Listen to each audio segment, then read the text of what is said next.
the protagonist of this story. Chinyu accidentally ends up migrating to a parallel world, one infested with monsters. Monsters so powerful that they can obliterate armored tanks with just a swipe of their hand. While traditional weapons were basically glorified water pistols, humanity caught a break with the appearance of people who awakened ki energy. These ki users fought off the monsters and brought peace back. Thus began the era of national martial arts practice and Ching City. Second High School is one of the institutes that nurtures new talent. Right now, Chunyu is dozing off in the classroom, and his complete lack of attention earns him a solid strike on the head from his teacher. Bro finally snaps out of his daydreaming and start panicking, like the world's ending. But turns out it's just his angry homeroom teacher yapping nonstop. Seems like teachers aren't particularly fond of Chunyu, probably because he's not exactly a straight student. Apparently Chunyu transmigrated into a totally ordinary dude with zero martial arts talent. He's now a senior high school student, about to take the college entrance exam. That's just around the corner. And he's convinced that unless he awakens some sort of cheat, like upgrade system, his life is basically doomed. Not to mention, he won't be able to escape this teacher's constant nagging. As fate would have it, a system window suddenly flashes before his eyes, calling him an illegal alien intruder who doesn't belong in this world. After that, the system inflicts him with a curse for transmigrating to a planet that isn't his. Once the curse is complete, a system window pops up showing his stats. The only important detail is that the system literally classifies him as a weak-ass runt with pathetically low ki energy before bro can even process what's happening. His trash teacher pops up again to remind him how worthless he is. A perfect fit for mopping floors and cleaning classrooms. And it's not just this fat ass. Literally every teacher in the school looks down on Chunyu. The sting of humiliation hits hard. But it looks like Chunyu won't be a loser for long. Turns out his newly awakened system rewards him with stat boosts every time he's humiliated. And since his teacher just roasted him again, the system gives him some shiny new stat points, needing time to process all this nonsense. Chunyu dashes out of the classroom and hides in an alley near the school. Surprisingly enough, the system gives him even more stat points for not being a responsible student. Chunyu doesn't even have to think too hard to figure out that. His system literally rewards him for slacking off and getting disrespected. The more he goofs around or gets roasted, the more attribute points he earns. On the flip side, if he works hard and people praise him, his stats will drop still. He wants to test this theory properly before jumping to conclusions. For now, his main goal is to increase his ki energy as much as possible. As he walks through the streets, he runs into two lovebirds engaged in an intense lip lock session. Seeing this smelly virgin loser hovering nearby, the couple shoos him away like a stray dog, which earns our boy some charm and confidence points just for being humiliated. Plot twist, that girl is not some horny teenager. She's a literal succubus who just sucked the life out of that poor bastard. Sirens of danger start blaring in Chinyu's head when he sees the dude lying dead on the ground, totally drained. This nasty woman is actually a poisonous gas parasite beast, a parasitic creature developed specifically to target humans. It latches onto human bodies and releases paralyzing toxic gas. She sticks out her creepy-ass tongue and slaps the absolute hell out of Chinyu, and for getting slapped pathetically. The system rewards him with blood and ki energy points. But seriously, what's the point of gaining stats if bro's just gonna get humiliated and beaten into a pulp? He definitely doesn't want to die. See if his vital organs, such as his lungs, heart,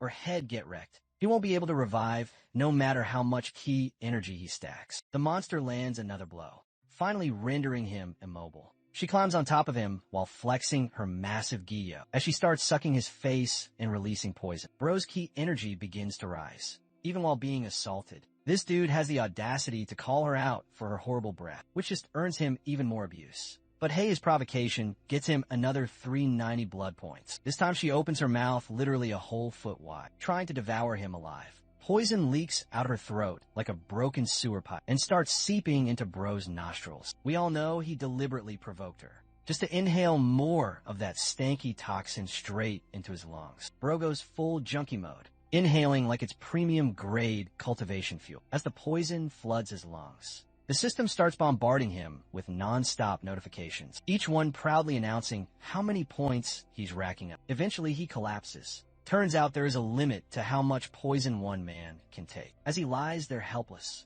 that crazy parasite beast lady sees her opportunity and pounces on it. But just when it looks like game over, My guy rises from the ground like a damn zombie out of grave. He grabs both her hands and punches the absolute hell out of her. The impact is so brutal, it drills a hole clean through her belly. Her milkers literally explode on the spot. Bro just went full Saitama mode. The only key difference is that Saitama trained hard to get there, but Shinyu got stronger by being bullied and gassed. The commotion grabs the attention of nearby onlookers, but before anyone sees his face, Shinyu bolts from the scene.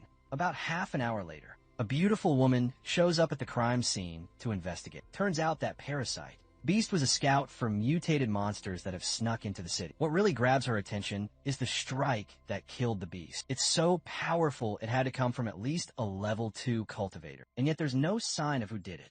Meanwhile, our boy finally makes it back home. His mom's busy in the kitchen, so he sneaks into his room before she notices the blood stains on his clothes. Except someone is already in his room.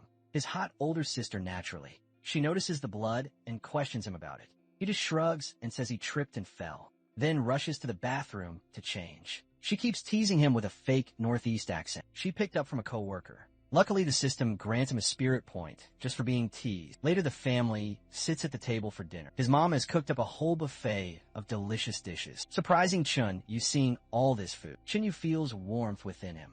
His surroundings may have changed, but his family is almost exactly like the ones he had in his original world. Out of habit, he teases his sister by dropping onions on her plate. She retaliates by dropping a tissue straight into his rice bowl, before their teasing morphs into an absolute sibling fight. Their mom intervenes as he continues to eat. His stats start to drop, hunger, health, everything, all thanks to this cursed reverse system. His sister notices the sudden dip in his mood and assumes he's upset over her teasing, trying to make it up to him. She slides a small box across the table. Inside are the chi-enhancing elixir. This stuff is so rare and expensive. Shinyu wonders if she had to put her virginity on the line to get. Naturally, she bonks him on the head for saying something so messed up. Her name, by the way, is Sai when she saved up for this elixir, and even paid in installments to afford it. 2 years ago, someone intentionally destroyed her spiritual seed during the college entrance exam arena. Since then, she's lost her powers and become a regular person. That's why she cares about Shinyu so much. She wants him to rise as high as he can in the cultivation world. So he takes the pill and instantly loses 3 days worth of cultivation progress. That's right, the pill had such a reverse effect. It drained his stats instead of boosting them. His sister quickly snatches the box back, worried he might sell the rest on the black market. She decides to personally give him 1 pill every 2 days instead. Later that evening, Chun-Yu walks alone through the streets, thinking of ways to fast-track his cultivation. Eventually, he decides to try something like that poison incident again. He pulls out his phone and starts looking up the best toxic stuff, known to wreck a person's spiritual sea. After taking notes on every sketchy drug and method he can find, he decides to start small. So he pays a visit to local 7-Eleven for his test run. He settles on something a little less lethal, such as cigarettes. Behind the counter stands a lady with massive hooters, and my guy can barely hold himself together just looking at her. He asks for a pack of cigarettes, but she walks up to him and reminds him he's a minor. Then after insulting him a bit, she struts right past him. Bro takes that personally, in a brilliant act of revenge. He throws a string of firecrackers at her back, grabs the pack of cigarettes, drops the money on the counter like a gentleman, and bolts out of the store. Later, Bro finishes the entire pack of cigarettes in just a few minutes. He's looking worse for wear after inhaling that stuff. If he has to be honest, it tastes worse than dog poop, but the trouble finally pays off. He gains 98 key energy points, and now he is officially a level 0.3 cultivator. To put that into perspective, a level 0.5 cultivator would be considered a top-tier 11th grader. A level 0.8 cultivator is practically a top 10 student at the whole school. If you hit level 1, you could get a good job right out of high school. No degree needed, and the salary will also be pretty damn sweet. For Chinyu, this means he just needs a few more packs of cigarettes, and he can skip all the other stuff, directly jumping into the college entrance exam. As a level 1 cultivator, he's daydreaming about his next steps when 2 thugs show up and start bullying him. Apparently, the spot where Chun-Yu smoked his pack of cigarettes is part of their turf. These chain smokers are not vibing with him occupying their territory. They threaten to report him to the school for smoking, and the consequences won't be pretty. Chun-Yu knows these guys. One is Chun, while the other goes by the name Chio. They're the classic campus bullies, always extorting weaker students for their stuff. One of the jerks grabs Chun-Yu by the collar, and demands that he cough up more cigarette packs or face a beating. Chinyu earnestly tells them it was his first and last pack, so he has nothing else. The bullies order him to go get more. But here's the thing, Chinyu is broke as hell and has nothing left. Since he's not offering them any value, they decide to use him as a punching bag. Underestimating our boy is the first and last mistake this bastard is going to make. In one move, Chun-Yu punches Dokyu so hard that the guy goes flying. The other guy to Chun is standing there with his eyes nearly popping out of his skull, freaking out because his friend just got knocked out with one punch, and his friend is supposed to be a level 1 cultivator. It looks like the Chun didn't learn anything from his buddy's mistake and tries to attack Shinyu. That ends just as badly. One gut-wrenching punch, and Dachuan's out of commission too. Shortly after, the crowd that starts to gather around is left in shock as they witness the two bullies completely stripped naked, lying on the ground vulnerable for all the passing students to see. Shinyu, on the other hand, walks away like a true Chad, oozing confidence. He's gotten so strong, he's starting to wonder how the hell it happened. Seriously, all he did was smoke that foul-tasting cigarette pack, worse than any crap he's ever had to deal with. Now, he's debating whether he should smoke 100 packs or maybe even 1,000. Next, he's already picturing himself ranking at the top of the cultivation world. Once he's strong enough, his next goal is to win the heart of the lady he loves the most. His irritating teacher suddenly appears out of nowhere, eavesdropping on his thoughts. Of course, this bastard scares the hell out of Chunyu. He then starts with his usual insults, calling Chunyu pathetic. He says Chunyu needs to step out of his comfort zone. Instead of daydreaming, focusing on cultivation would actually be useful for his future. The dude is so annoying, Chun. You can barely keep it together. The teacher goes on, giving instructions on how to gather chi and feel the spiritual sea inside his body. Chunyu gets into position just to shut the guy up. But as usual, his efforts lead to disaster. The system starts deducting key energy points because he's trying too hard. In just 10 minutes, he loses a bunch of key energy, sacrificing all that just to appease his trash teacher and get out of this mess. And then the announcement blares across the school grounds, telling all homeroom teachers to lead their students to the field and line them up in positions. The pledge ceremony at the school is finally about to begin. The principal, standing at the podium, enthusiastically announces to the gathered students that the battle for the college entrance exam spirit is right around the corner. This is a pivotal moment in their lives, a moment that will determine the direction of their futures. While the instructor drones on about the importance of the ceremony, the focus shifts to Chinyu,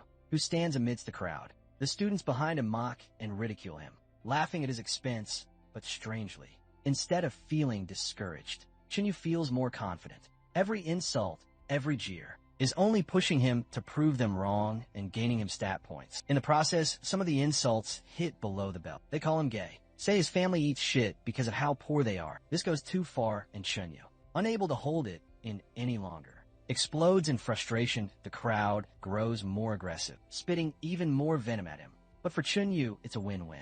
Their words are making him stronger, and every insult is making him the opposite of what they think. It's almost ironic how much they're helping him by tearing him down. Meanwhile, a model student takes the stage, a figure of grace and success. Her name is Xing Bi, a student at Capital University, and the vice chairwoman of the Cultivator Union. Once she was the top student at this school, and now she's a high achiever at Capital University. Chunyu's teacher, upon seeing her, is completely smitten. He tells Chunyu to take notes and learn from someone like her, but Chunyu isn't impressed. In fact, he loathes her. This is the same girl who, during the college entrance examination 2 years ago, deliberately destroyed his sister's spiritual seed and ruined her cultivation base. Shinbai steps up to the podium, greeted by applause, and begins her speech. Her words drip with disdain as she declares that those who are useless shouldn't even be eligible for the exam. They only waste educational resources and squander their time. She points out that people like Chunyu, who fail time and time again, are exactly the type of student she's talking about. Her words sting, and her lack of mercy is evident as she singles out Chunyu as an example of everything that's wrong with the school. Chunyu's teacher tries to apologize for not producing a good student out of our boy, but the principal reassures the teacher it's not his fault. Chunyu is just an insignificant parasite, a burden on the school. He believes that getting rid of students like him is the best option. After all, the school prides itself on producing exceptional talent. People like Xingbai, who are capable of representing the school on a national level. The insults continue, but what really takes the cake is when Xingbai spits on her own shoes and then orders Chunyu to lick them. If he does, she promises to write him a recommendation letter to ensure he won't end up like his trash sister. But Chunyu, in response, calls her a bitch right to her face. The audacity of this guy blows everyone's mind. The crowd goes crazy shocked that Chunyu refused to lick her boots. But then he UPS the Annie, he proposes a bet. If he fails to get into university, he'll get on his knees and lick her boots just like she asked. But if he succeeds, she'll have to apologize to his sister. Shinbai takes the bait and agrees to the bet. A smile spreads across Chunyu's face, knowing that soon he'll get to crush her fragile ego. But just when he thinks things are going his way, trouble comes in the form of that same big, hootered lady from earlier. She brings the police along, accusing Chunyu of stealing cigarettes from her store. The poor guy is terrified, not knowing how to get out of this one. A while later, Chunyu finds himself in the principal's office, surrounded by all the authority figures. He narrowly avoids the charges of theft, since he dropped the money at the scene, and with the shop owner's consent. No charges are pressed, since it's his first offense. The officer decides not to arrest him. For now, he's off the hook. However, he still has to face the principal, who is far from pleased. Xingbai takes the opportunity to threaten him with permanent expulsion. If that happens, he won't be able to take the college entrance exam, and he'll lose by default. This is then. Chunyu's homeroom teacher suggests principal to think the otherwise, but the trash principal still hands Chunyu the expulsion notice, telling him that he is no longer a student of second high school. The teacher tries to convince the principal, but Chunyu stops him and tears up the expulsion notice in front of everyone, with an aura of a true Chad. He walks out promising that he will pass the entrance exam. Meanwhile, Chunyu's teacher watches, still bewildered by how the expelled student can act so high and mighty. As Chunyu leaves, reality starts to hit him like a bolt of lightning. He's now out of school and without a way to take the exam. He's in serious trouble. He fears he might be forced to do what he promised in the bet, which is to lick Xingbai's boots, and the thought terrifies him.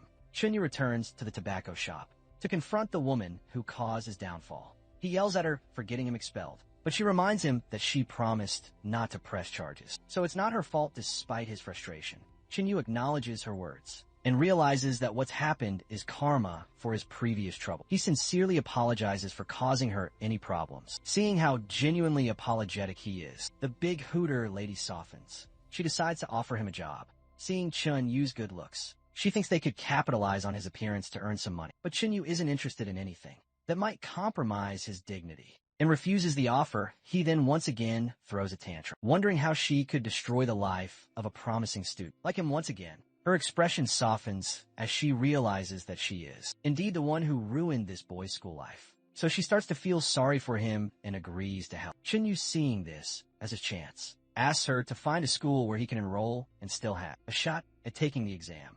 The woman, clearly impressed by his dedication, agrees to help, but on one condition. He has to work for her to repay the money he owes for the cigarettes he took. With no choice, Chun, he simply says yes. Working with a hot milker lady is not that bad after all. The next day, he starts working at the shop, while she handles the task of finding him a new school. At first, he regrets agreeing to her terms, worried she might push him too hard. But as the day goes on, he starts to slack off, drinking soda and gaming to pass the time. What's amazing about all this is that slacking off at the shop is giving him free stat points, and his key energy increases rapidly. Just as he's enjoying his break, a new customer walks in. This customer, a middle-aged man named Cannon, is a level 0.4 cultivator. He isn't here to buy tobacco, but rather to find Chunyu. When Chunyu confirms he's the guy in question, the man begins to mock him, and Chunyu wonders what this guy's deal is. In order to get answers who this bastard really is, the scene flashes back to the two bullies who had gotten beaten by Chunyu earlier. They had gone to their master and begged him to seek revenge. The baldy accepts the job immediately, eager to get back at the kid who embarrassed his subordinates. Back in the present, the baldy requests a pack of Mediterranean cigarettes. Chunyu simply grabs the pack and promptly proceeds to hand over the pack and asks for the 45,000 yuan he owes. But instead of paying, the baldy squeezes Chunyu's hand in a vicious grip, thinking he's about to crush the young man's bones. But reality turns out totally different. The baldy bastard ends up getting his wrist bones broken. Meanwhile, my guy stays completely unbothered, acting like he's just having a good time, shaking hands with the first customer. Then my guy applies just a bit more pressure, and the wrist joint starts cracking too, making the baldy bastard scream in pain, like he just got boned from behind. Chunyu doesn't stop there. He literally grinds all the bones in the bastard's hand by shaking it, like he's trying to start a lawnmower. Eventually, the baldy bastard runs out of the place with his broken hand, whining like the little bitch he is. He's in such a hurry, he even forgets to take his cigarettes, since the bastard left them behind. Chun decides to treat them as a gift and helps himself. A while later, he starts counting up all the cash he made selling stuff in the store. Turns out this little shop is raking in a surprising amount of money. On the daily, before going any further, he decides to stash the money in the cabinet. But when he opens it, he finds panties clearly belonging to some young lady. And of course, the only other person with access to that cabinet is the big hooter lady, so yeah, it's definitely her stuff.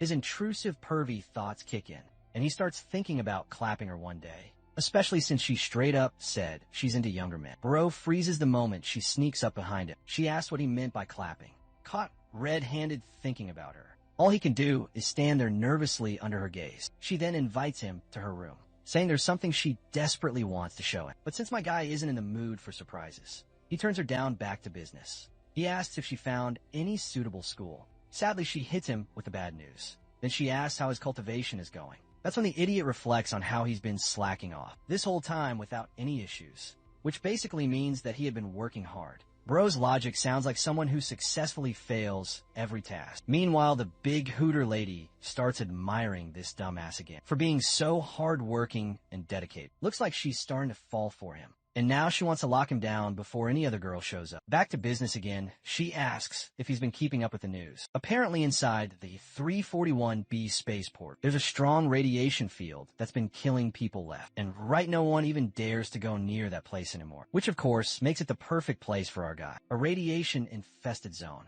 Sounds like a safe haven for uninterrupted cultivation. The next day, he shows up at the facility where the portal's located, standing there in his radiation-proof suit. My guy thinks about the rumors that the space portal in Chingchong City has the highest mortality rate because of the extreme danger. The number of cultivators coming here to hunt treasures has dropped. How are those who still show up at the 341B portal are just straight-up fearless badasses. But being a badass means nothing when the radiation can literally mess with your mind. And all the injured people limping out are living proof. And Chinyu isn't planning on joining them in the hospital. Before he enters, one of the instructors gives him the necessary instructions and tells him to. He twists the anti-radiation key located on his chest plate. Instantly, a shimmering energy shield crackles to life around him. He is now cleared to venture into the treacherous space portal. A stern warning was given. Do not deactivate the shield inside. Finally, our protagonist steps through into the dimensional rift. But contrary to his darkest expectations, the other side looks like an interstellar station where countless warriors are idly waiting around. But then BEM,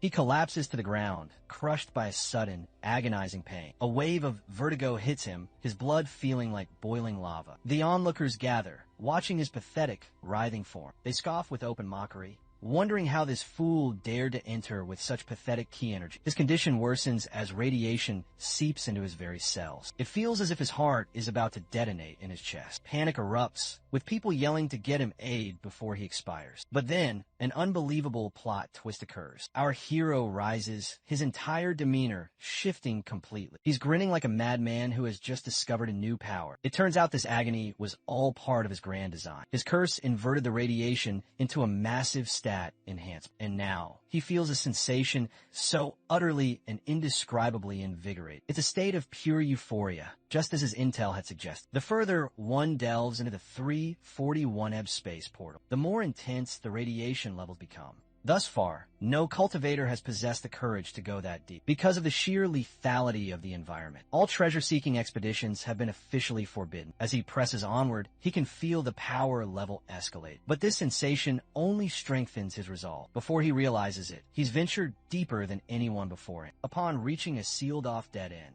he decides it's time to deactivate his radiation-blocking shield, and the very moment he does, he's assaulted by an unbelievably insane surge of torment, a pain that he can only just barely endure. Lethal radiation begins its assault from every direction, attempting to tear its way into his very essence. But our protagonist can feel it. His attributes are skyrocketing, and he's on the cusp of evolution. 3 hours pass, and he's sprawled on the ground, not from being drained, but from the absolute high of his life. He's been cultivating and power leveling like a madman. Sure, the radiation is supposed to be fatal, but for him, it felt more like a deep tissue massage from a heavenly maiden. It was revitalizing, purifying, and even great for the skin. He realizes he's already overstayed his welcome in this zone, so he makes a mad dash toward the exit. Once he emerges, he sees something. The other cultivators in the portal have erupted into a fierce brawl. The woman trading blows with a blonde man is Bao Wang Yao, the esteemed daughter of the Bao Wang clan.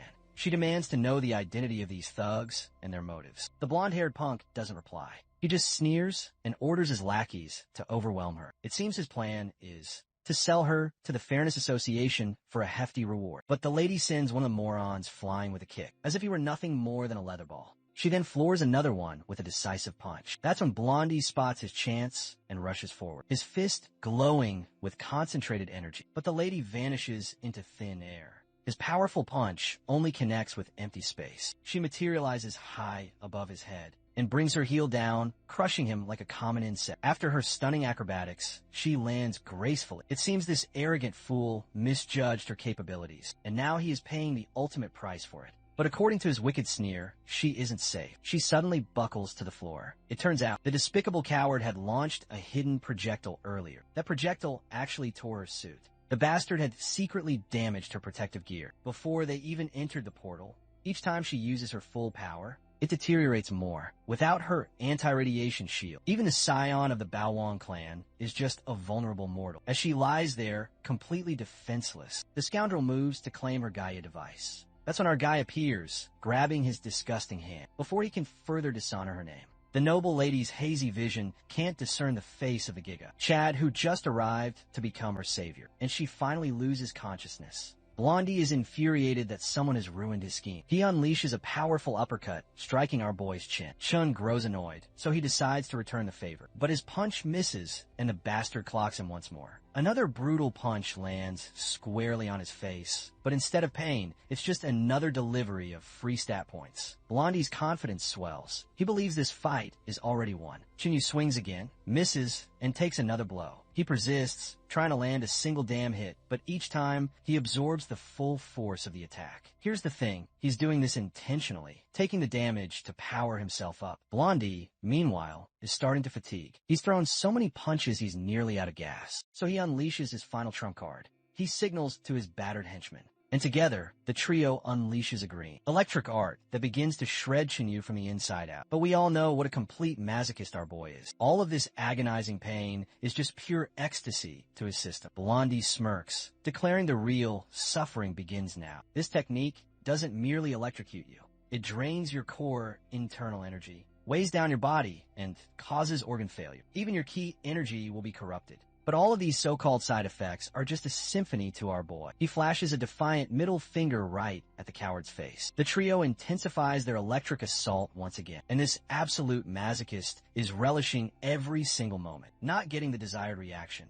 They amplify the technique's intensity. It only serves to fuel his twisted, euphoric state even more. Soon he's brought down to his knees, mind going blank, eyes rolling to the back of his head, cheeks flushed, completely immersed in the bizarre sensation. Blondie is completely exhausted. All those powerful electric shocks did nothing but energize our hero. Now, Blondie aims to finish it with one last attack, a blow meant to shatter Chen's skull. But before his fist can connect, boom, our guy lands a devastating surprise punch to his groin. A catastrophic explosion of jewels occurs, and his entire bloodline is splattered across the floor, with that one scumbag down for the count. Our hero disposes of the remaining goons like yesterday's garbage. The girl begins to regain consciousness, and through her blurry vision, she finally sees her valiant savior. After pilfering the broke thugs for their credit cards and loot, our boy scoops up the girl and proceeds toward the exit. The personnel in the facility scramble to summon a doctor. After all, this is the precious daughter of the Baowang family. Once our guy delivers the lady into the capable care of the staff, he figures it is his time to depart. His heroic duty has now been fulfilled. A short time later, he removes his anti-radiation suit and stands there unclad. Quickly enough, all those delicious stat points start flooding it. To test his newfound power, he throws a punch at the air and can feel he's brimming with might. But then he feels a trickle of blood from his nose. That's a rather alarming sign. Plus, the stats are no longer climbing as rapidly as they were before. This indicates his body has reached its current absorption limit. Pushing any further could prove to be fatal. To explain it, it's akin to being submerged in magma. It doesn't matter how much health a person possesses. Their physical form would still be incinerated. He hastily dons his protective suit again and hurries to get decontaminated as quickly as possible. After passing through the decontamination chamber, the female attendant at the facility instructs him to remove his attire and leave it behind for a thorough inspection. This is to ensure no residual radiation remains. That could potentially harm him later on. He complies with her instructions And when his perfectly sculpted body and six-pack are revealed, all the female staff present in the room become visibly flustered. One of the assistants, desperate to get a better look, insists that he remove his boxer shorts, claiming it's a mandatory part of the complete examination. It's obvious he understands what these ladies are up to, so he adamantly refuses to take off his undergarments. Nevertheless, the thirsty girls surround him under the guise of an inspection. One even begins pressing her ample chest against his arm. As alluring as this soft sensation might be, he is a true gigachad and firmly pushes the woman away. Later, as Chinyu waits outside the cultivator assessment room, two guys approach and start making fun of him. They're certain they recognize him from somewhere, and recall he was the first student ever expelled from his high school, just before the crucial college entrance exams. Essentially, these two are attempting to bully him, but our protagonist has zero to prove to them. He calmly shakes their hands and concedes that they are correct. Within the cultivator training facility, the other cultivators are fiercely engaged in their training regimens. One of the guys who was just trash-talking him strikes the strength testing machine and registers a score of 0.2. The guy cockily states he only used a fraction of his strength, though it was clear he put his entire being into that one blow. They then dare our protagonist to try a punch himself. Whoever achieves the superior score is the winner, and the loser must streak for 3 laps around the facility, while also shouting that they are a complete and utter idiot. Naturally, our hero is more than willing to accept this bet, and when he unleashes his own punch, he utterly annihilates the entire machine. This leaves the other guys staring in absolute disbelief. The challenger, who scored only 0.2, pulls out a personal power meter and wants Chun to try. He claims the public machine must have been broken. Chun is ready, and with a single, effortless punch, the guy holding the meter is sent flying back into the wall, along with his precious device. The score displayed on the machine is even more astronomical, which only terrifies the poor fool even further. This arrogant jerk is now reduced to a whimpering puddle. Chun ensures they both receive exactly what they deserve. After knocking them unconscious, he ties them up naked, since they are unable to call themselves idiots as per the wager. Chun affixes a note declaring them to be the stupid ones. Later, Chun goes back to the tobacco and spirits shop. Finding the store closed, he attempts to sneak into the upstairs flat. He climbs in through the window, but to his amazement, he discovers the well-endowed shopkeeper lounging on her bed. Her huge assets are on full display. Startled, he loses his balance and falls on her soft, plush body. It seems she's already been viewing adult content and is fully prepared for an intimate encounter with him. But Chun quickly flees downstairs as he has to open the shop. While he's busy managing the storefront, the lady decides she will go find a new school for him. Chun places some of his earnings into the cash register and helps himself to a fresh pack of cigarettes. He lights up an entire handful at once, inhaling the smoke. The subsequent rush of stat points makes him feel utterly ecstatic. He is consuming so much tobacco at once that he inadvertently sets off the fire detection system, triggering the sprinklers to douse any potential blaze. We then transition to a corporation known as the Levy Group. Within their headquarters, we see that pathetic blondie who had his jewels crushed. He's currently reporting to his superior, delivering the unfortunate news that his mission to abduct the Bao Huang family's daughter failed. The reason for this failure was an unknown party's intervention, without a single moment of hesitation. The boss executes the blonde-haired bastard for his incompetence. He then commands his other underlings to locate the savior of the Bao Huang family's daughter and eliminate him. We cut back to the tobacco shop. Chun is drifting off to sleep when his phone suddenly rings. It turns out to be his mother, calling with fantastic news. His older sister is now engaged to be married. This revelation hits Chun like a physical blow. His sister is known for complaining constantly, so the idea she found a man is shocking on a cosmic scale. Later on, back at home, we are introduced to a bald man who is Saiwen's fiancé. The very instant Chun enters the room, the bald individual mistakes him for her previous boyfriend. Chun remains perfectly composed. He just snatches the teacup from the bald man's grip. After all, being Saiwen's younger brother, he holds the authority of a paternal figure, and in accordance with Chinese customs, he accepts the teacup offering. Chun then begins his interrogation. He asks for his name and his age. The nervous bastard identifies himself as Wang Shi, 34 years of age. Chun continues his question. Wang boasts he's the son of the factory owner where Saiwan is employed. He claims to own a private villa, several apartments in elite neighborhoods, and even arrived in a BMW. Oh, and he has more than enough wealth to live a lavish life. Chun then poses the most important question. Why did he choose his sister? That's when Wong's true colors emerge. He states he has a preference for women with a big personality. Perceiving how utterly creepy this man is, Chun concocts an excuse and vetoes the entire arrangement. He refuses to give away his sister's hand in marriage. Naturally, his sister loses her temper and starts beating him senseless. After witnessing Chun receive the beatdown of his life, the creepy suitor immediately reconsiders marrying Saiwon. Later on, she pulls Chun inside and demands an explanation for his behavior. It seems Chun deduced she was only marrying that wealthy bald man for one reason: to acquire chi-strengthening elixirs. She's visibly embarrassed at being exposed so easily, but ultimately, she confesses she would do absolutely anything if it meant Chun could become the greatest cultivator and bring her pride. For some bizarre reason, Chun abruptly shifts gears, calling the bald creep his beloved brother-in-law, as if nothing had transpired. Even Saiwon is flabbergasted by his sudden change of heart. To have a private discussion,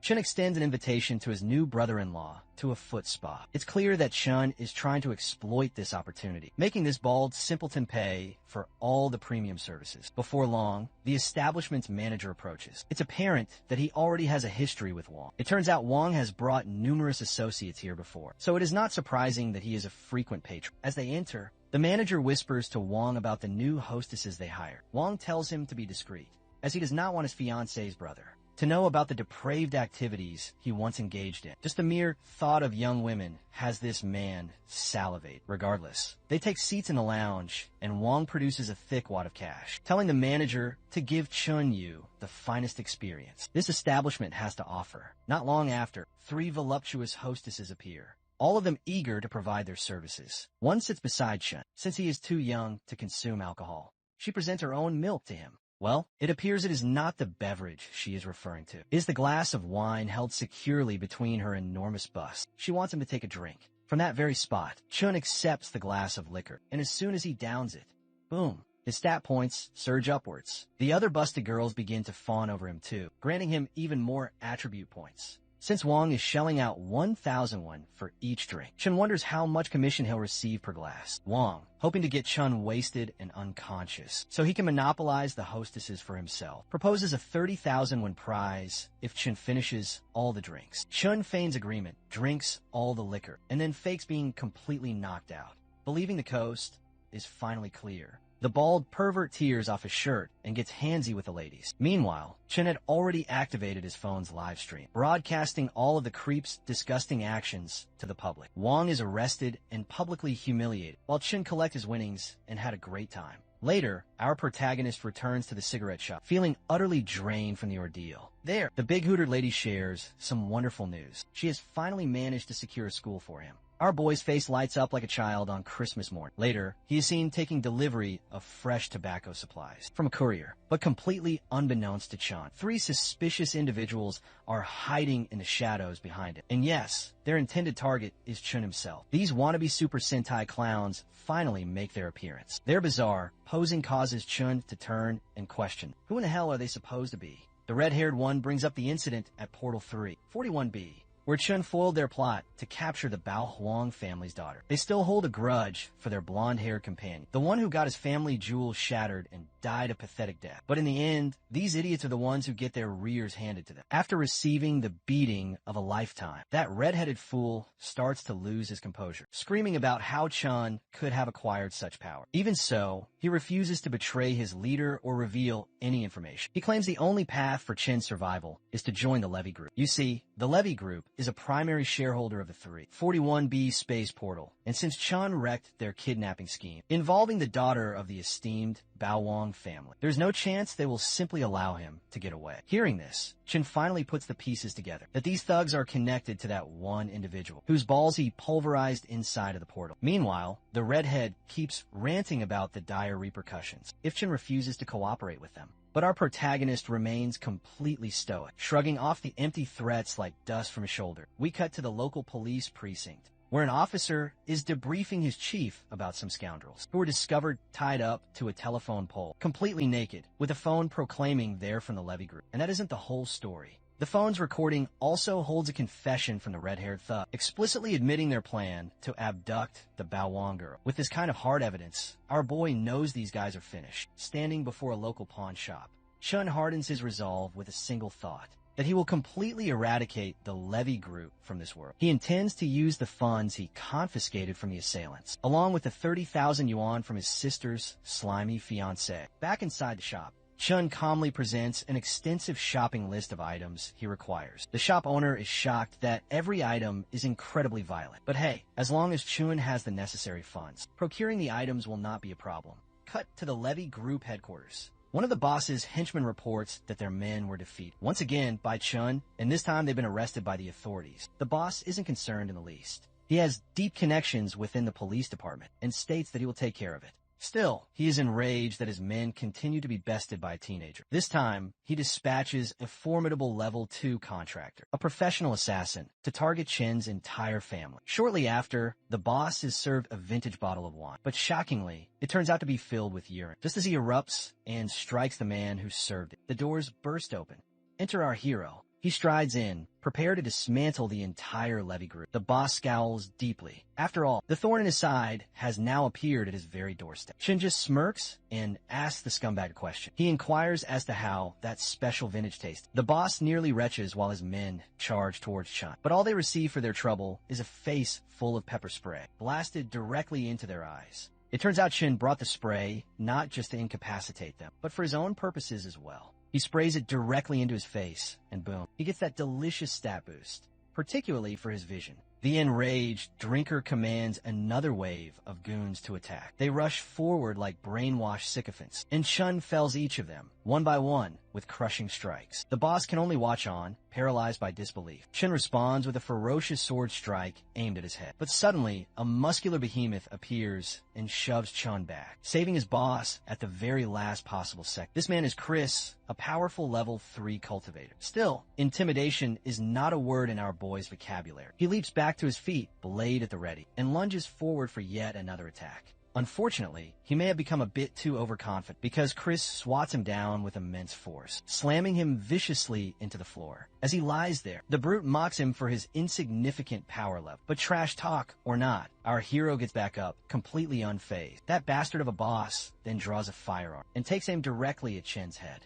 But before he can pull the trigger, Chen reveals a grenade. And not just any grenade. He holds it like a final, decisive move. If they thought they were playing checkers. Chen has been playing 4D chess this entire time. He shows no hesitation and pulls the pin on the stun grenade. An intense flash of light illuminates the entire room, rendering the boss and his muscular pig temporarily blind. And yes, this stun grenade provides yet another stat buff to Chun, while they're rubbing their eyes in pain. Disoriented and defenseless, Chun moves in, and with one clean motion, he severs the fatty's family jewels. With his blade, we cut to the tobacco shop owner, the big hooter lady, who is cheerfully preparing sausages, humming a tune while Chun is left to manage the entire shop. Cutting back to our protagonist. The brute's crotch is a bloody, bruised mess from the castration Chun just performed on him. Along with the jewels, Chun also makes sure to crush the brute's eggs. And with that, the once fearsome beast is now lying motionless on the ground. The boss is incandescent with rage that the pig he nurtured so carefully was just turned into minced meat by a mere teenager. Chin then turns his gaze upon this pathetic bastard, who is now weeping and groveling on the floor.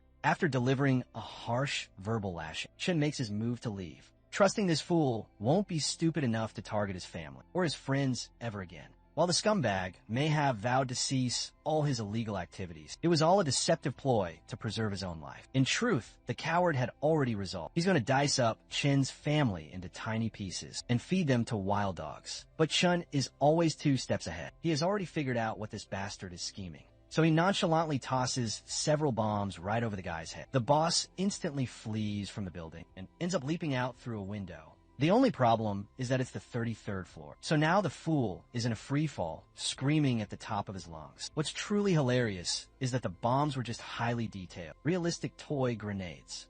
Later, Chun is enjoying a meal with his tobacco-selling companion, and she brings up the fact that only a few days remain until the college entrance exam. Chun simply shrugs, saying he's going to ace it this time. Naturally, they quickly revert to their standard routine of adult-themed banter and lighthearted jokes, as they usually do.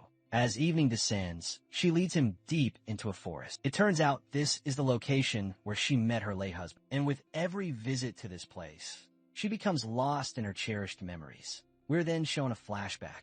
She and her husband first encountered each other during their exams. They attended the same college and chose the very same major. Everything seemed absolutely perfect, as if they were fated to be together for their entire lives. But he was killed while battling monsters. They were never able to realize their dream of having a family. He was taken from her far too soon. Now, everything becomes clear to Chun.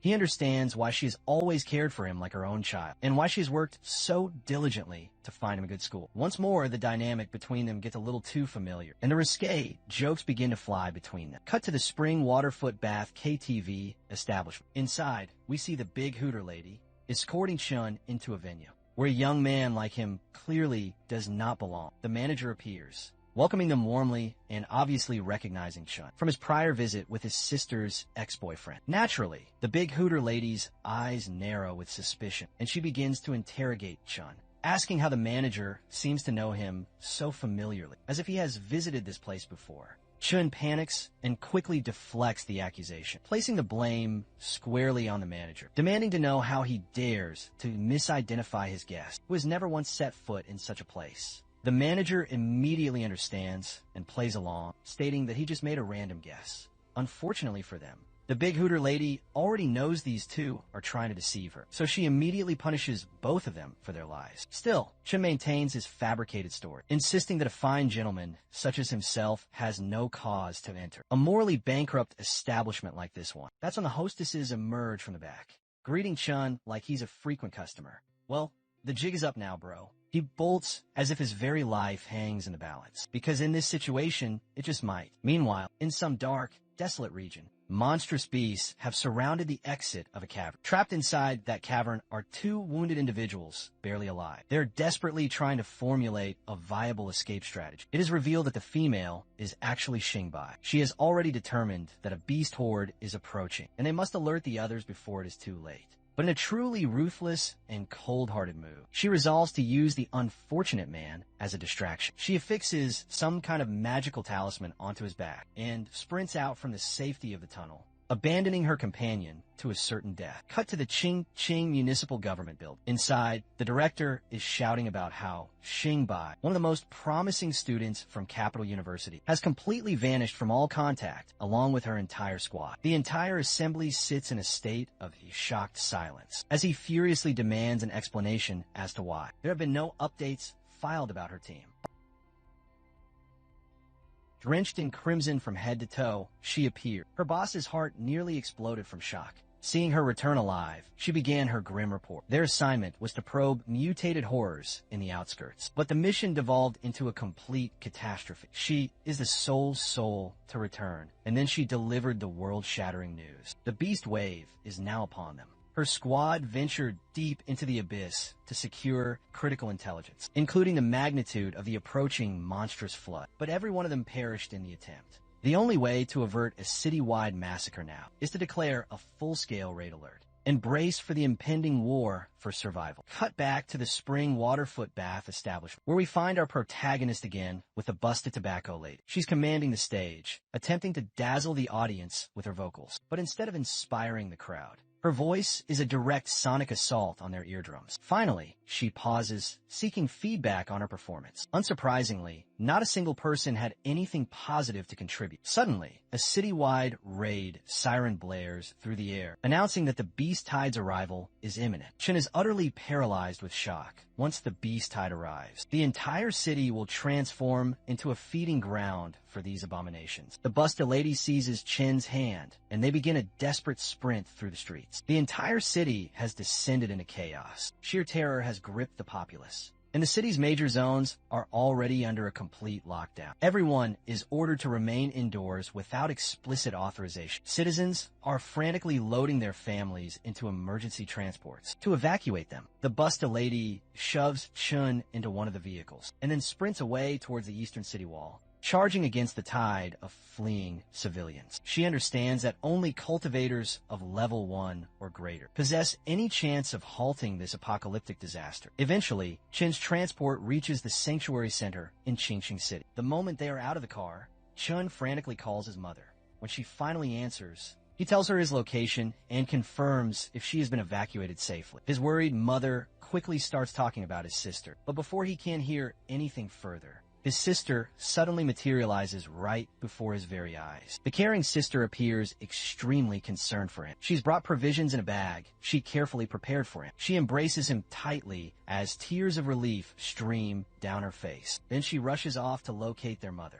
Meanwhile, Chun is overcome with sorrow and self-loathing, realizing he's hiding in this shelter like a worthless coward, while his own family is out there risking their lives for the city. All the cherished memories of his family flash before his eyes. Without a moment's hesitation, he bolts off to join the war against the beast horde. Cut to the gate beneath the eastern city wall. All the city's martial warriors have assembled, prepared for battle. Chun arrives, completely gasping for air. He then spots a few soldiers forcibly removing a young woman, who lacks official registration as a martial artist, but she vehemently insists on joining the fight. When denied, she decimates every guard standing in her path with her immense power and then punches Chun for absolutely no reason. In retaliation, Chun unleashes a devastating blow upon her as an act of pure revenge. Honestly, who can even fathom why this bizarre sequence was even required? The creator has truly surpassed himself with this one. As Chun stands there, he witnesses the beast horde charging their way. A veteran soldier on the wall attempts to inspire the troops, vowing to fight alongside them until the end, to protect the city with his very life.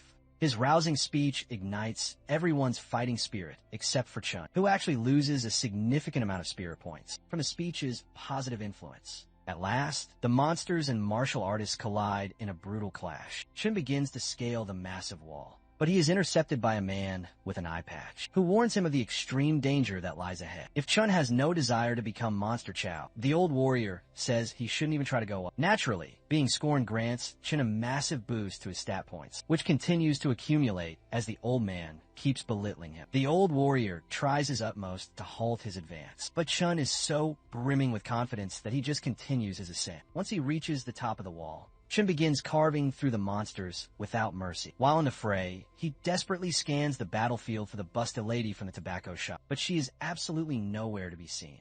Then, Chun is ambushed from behind by a spider woman boasting level 2 powers. Her silk threads are far sharper than any blade. She drags him closer and attempts to smother him with her enormous chest. The sheer pleasure of the act rushes to Chen's head, and he acquires a massive stat point bonus from the ecstasy. But as soon as she intensifies her grip, poor Chun begins to bleed profusely. This agony just grants him even more stat points. That power-up is all he needs to swing his katana like a true gigachap, slicing through the Spider-Woman as if she were made of paper. Once she's dispatched, a terrifying level 5 monster emerges, identified as a ferocious vapor mutant. The soldiers on the wall unleash a devastating volley of fire, annihilating the swarming monsters below. Their victory celebration is tragically short-lived. However, when they witness the monsters regenerating at a terrifying rate as the soldiers descend into panic, the behemoth spews a massive glob of toxic slime, instantly melting anything it makes contact with. Fortunately, Chun leaps back in the nick of time, witnessing how invincible these abominations are. Chun knows the Busta-Lady must be out there on the brink of death. Cut to a squad of soldiers utterly besieged by monsters, with a Busta-Lady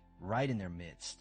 She is fighting like a true Valkyrie, carving through the creatures as if they were nothing. Then her eyes lock onto a specific monster, the very one that murdered her husband. It's as if her deepest wish has been granted, and she begins to radiate an overwhelming aura of vengeance, launching herself at the beast like a living missile. Chun finally spots her, and ignoring the old man's dire warnings, he vaults down from the top of the wall, all while the Busta-Lady impales the monster with her spear. But it heals just as quickly as it takes damage. She collapses to the ground, completely spent. The monster extends its grotesque claw to snatch her, but Chun dives in front and pulls her to safety. At the very last possible second, though, he can't quite outpace the monster's speed, and takes a brutal blow directly to his back. Of course, that devastating attack only supercharges his stats. It was an extremely close call. If the strike had been any stronger, his entire body would have been utterly annihilated. Chun draws his firearm and unleashes a furious barrage of bullets. Soon enough, they are swarmed by monsters from all directions. The two of them battle with incredible resolve, but they also prioritize escaping the deadly encirclement. That same abomination from before unleashes its acidic goo once more. Chun masterfully dodges his way out of the attack, causing the slime to dissolve the other monsters in its path. He keeps the Busta Lady securely in his arms and continues to brilliantly evade the monster's assaults. Noticing how corrosive this slime is, Chun devises a plan to turn it against his foe. Suddenly, the beast snatches the lady with its tongue and begins thrashing her around violently.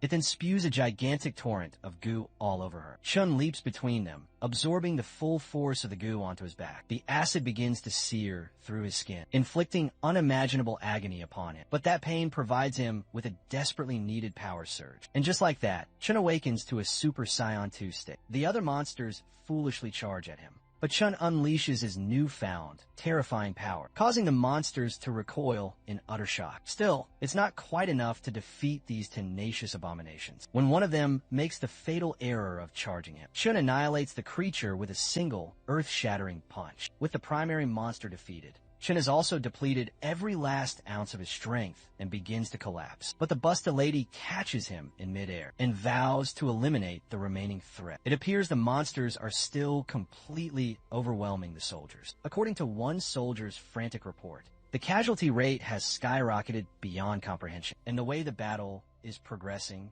he fears that Chingchong City will be completely overrun with monsters in moments. So the soldier advises his commander that they must retreat. Abruptly, the entire monstrous army grinds to a halt. They pivot in unison and begin to withdraw. Of course, the commander has absolutely no idea what has happened. They have a strong suspicion that a mastermind is behind this beast tide, orchestrating their retreat. We then cut to Chingchong Municipal Hospital. Chun awakens, only to find himself surrounded by a bevy of well-endowed nurses. Beholding these stunning, buxom women, he mistakenly believes he has ascended to heaven. But when he sees one of the nurses administering medicine, he realizes he is, in fact, still among the living. His gaze then falls upon his fighting partner, that tobacco shop lady who is lying comatose in the adjacent bed. According to the official doctor's diagnosis, she severely overexerted her powers, which caused her to fall into a deep coma. He worries that if she is not treated immediately, she may sustain permanent, irreversible injuries. Chun rushes over to the attending doctor,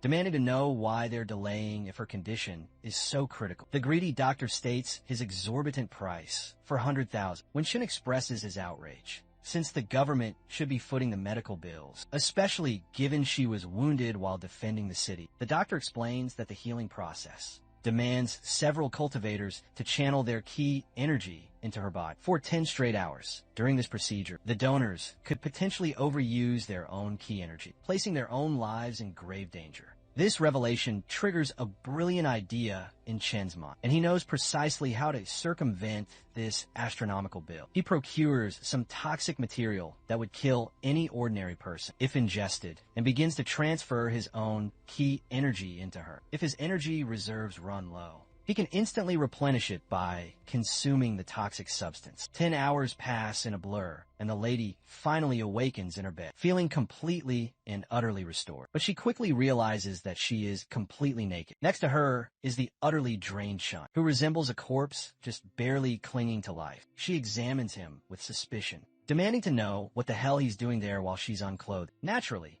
Chun decides to play a prank on her, feeding her the ridiculous story that she forced him to pleasure her while she was unconscious. Since she has no memory of the past 10 hours, she assumes he must be telling the truth and becomes incredibly flustered. But then Chun bursts out laughing, explaining that he was merely transferring his key energy to save her. She becomes infuriated and starts beating him before forcibly ejecting him from the room. As he sits dejectedly outside, he takes out his phone to check on his sister and parents. Outside the refuge center, we see Chen's doting and worried mother, who is frantically asking every single person about her son's whereabouts. But at last, they finally locate their one and only son and brother, bringing immense relief and joy to his family members. His sister accidentally starts strangling the hell out of him as she clings to the poor young man. She is immensely relieved because she feared he had been evacuated to Ho City. Apparently, for some inexplicable reason, the beasts abandoned Chingchong City and moved on to Ho City. At approximately 3:40 in the afternoon, the beast tide smashed into the north wall of Ho City. At 4 p.m., Ho City's communications went completely dark, and in a mere 10 minutes, the entire city was completely erased from the map of China. At the city's People's Square, everyone is watching the news broadcast on a massive screen. A state official is actually present to offer his condolences for the annihilated city of Ho. He is profoundly devastated to see so many lives lost, but he works to instill hope in the citizens of Chingchong City. Speaking of humanity's enduring prosperity, 5 days pass, and deep within the 314B space portal, Chun is staring at his pitifully low stats. He has been reset to level 1 once again, after draining his key energy to save the Busta Lady. He commences his intensive training regimen.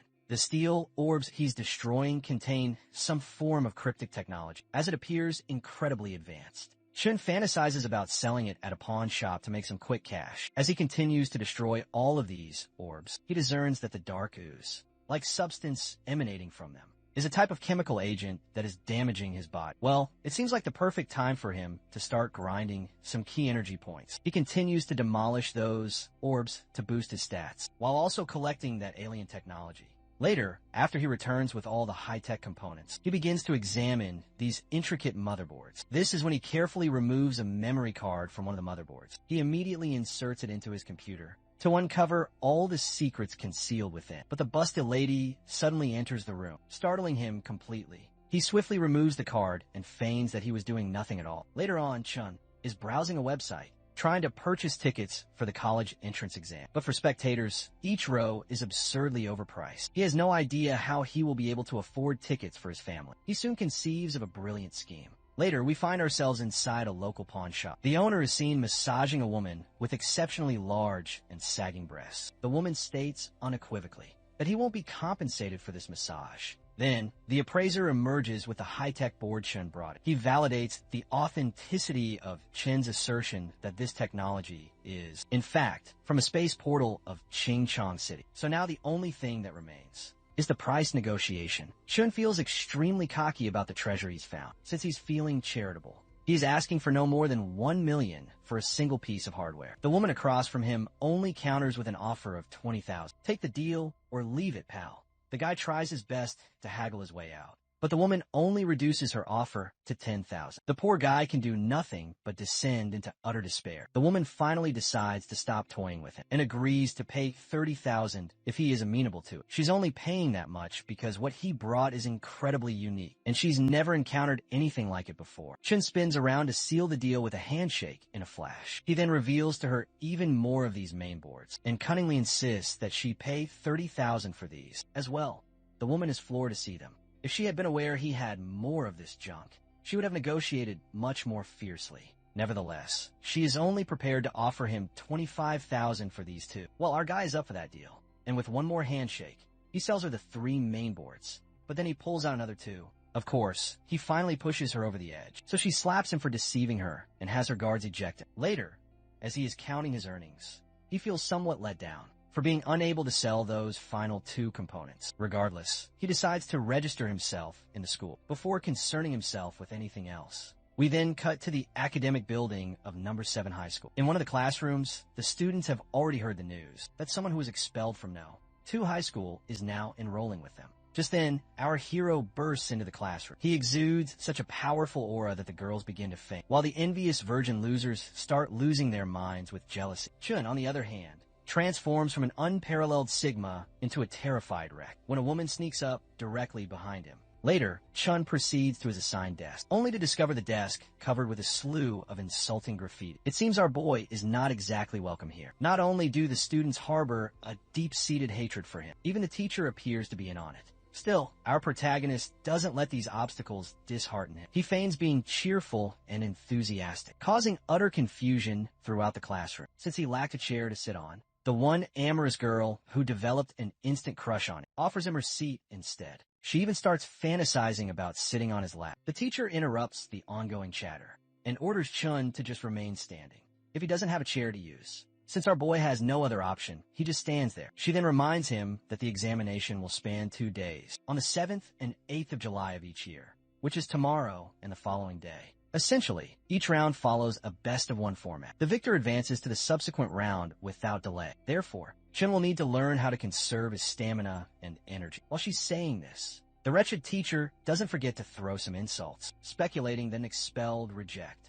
like him, will likely be defeated and collapse to his knees in the very first round. The other students are no better and can't resist sneering at it. Our hero suddenly moves with the speed of a thunderbolt, appearing behind those disrespectful fools and slamming them viciously onto the floor. After knocking some much-needed sense into them, our guy grabs the scumbags by the head and forces them to apologize. The goons don't hesitate for a second before saying they are sorry. The teacher, refusing to accept the chaos Chun is creating, warns him that she will have him expelled if he persists. Our guy simply releases the idiots and decides to leave for the day. The following morning arrives, and there's a massive line outside the examination stadium. It is finally the day that Chun has been anticipated. Suddenly his phone vibrates. It's a call from his sister. She dispenses with the pleasantries and starts yelling immediately, demanding to know how he was able to acquire those incredibly expensive spectator seats inside the stadium. She's convinced he must have done something illegal to obtain them. He terminates the phone call,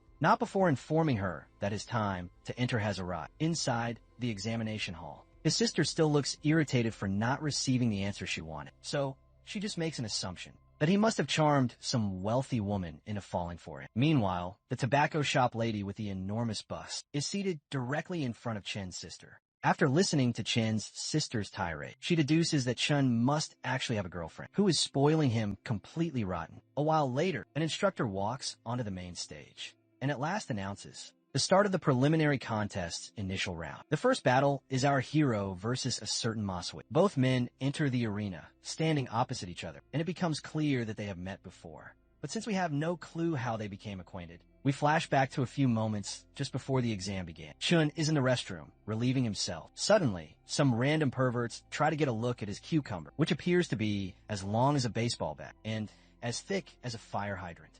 After finishing his business, Chun zips up his pants and turns around, only to be confronted by a couple of guys who are literally pleading with him for advice on growing their own cucumbers. To taunt them even more, our boy pulls out a ruler. It's only 6 inches long, but the markings on it say 20. He blows a kiss like a triumphant champion, leaving the inadequately equipped losers behind him with their egos destroyed. Meanwhile, a thirsty girl from his class had been listening in the entire time and starts blushing uncontrollably, realizing she might very much enjoy a ride on that Cucumber Express. One day, we snap back to the arena. Chun versus Micropenis Ma, that envious bastard, attempts a cowardly move and lands a surprise headbutt on Chun, sending him reeling. Then the punk aims for the forbidden zone, targeting Chen's most precious family heirlooms. His Micropenis squad starts cheering, ecstatic to see Chun lose the one thing they desire the most, and Ma connects with a direct hit to the groin. But Chen only acquires fertility points after getting his jewels smashed. That blow should have been the end of it. But instead, Chen just cracks a smile. A confident, cheeky, soul-crushing smile. The Micro Squad's jaws hit the floor. Then Chen lifts his leg like the wrath of a god about to strike down. Ma immediately grovels on the ground like a begging dog. It turns out he exhausted all his key energy in that one desperate attack, and now he is completely out of power. Not wishing to be absolutely annihilated, he surrenders. The referee declares Chen the winner of the first round. Up next is some random girl from number 2 high school, Ingli. She enters the arena looking like she's ready for a serious fight. Chen's aura erupts the instant he steps forward. Her short skirt begins flapping like a freaking flag in a Category 5 hurricane. She spent the entire match just desperately trying to hold her skirt down. Ultimately, she can't handle the sheer pressure and forfeits. The third round is against this odd, androgynous-looking guy from No. 3 high school. His initial stance might appear menacing, but the dude just gives up on the spot, claiming he's too big of a fan of Chen's strength to fight him. Chen isn't in the mood to divulge his secrets,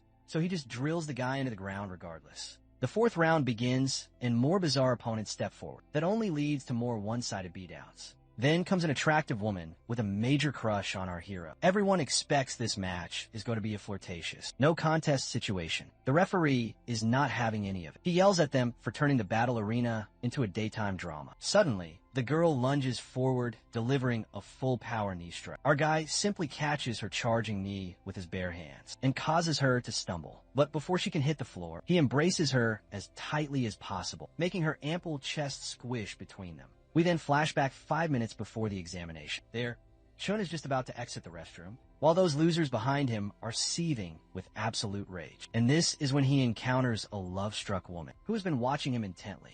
She deliberately sneezes all over him, then starts to wipe away the saliva and mucus that landed on our boy. Her act of cleaning is merely a cover to grope and touch our guy's most prized assets. She is literally getting aroused just by feeling his six-pack abs, though before she can venture any lower, our guy seizes her hand in an effort to stop her unwanted advances. As he leans closer to her face, his nostrils are filled with her foul body odor, causing him to sneeze directly in her face. Of course, the woman does not take kindly to this, having smelly saliva all over her face. She can't help but feel enraged and screams at him. The police show up to apprehend Chun because everyone in the crowd, along with the guards, believes he is a sexual harasser. Back in the present, as he's holding her by the waist, our boy slams her to the ground without any regard for gender equality. With her defeated on the floor, she has officially lost the match. The girl makes it known that she will not be pursuing this bastard any longer since he refused to let her win.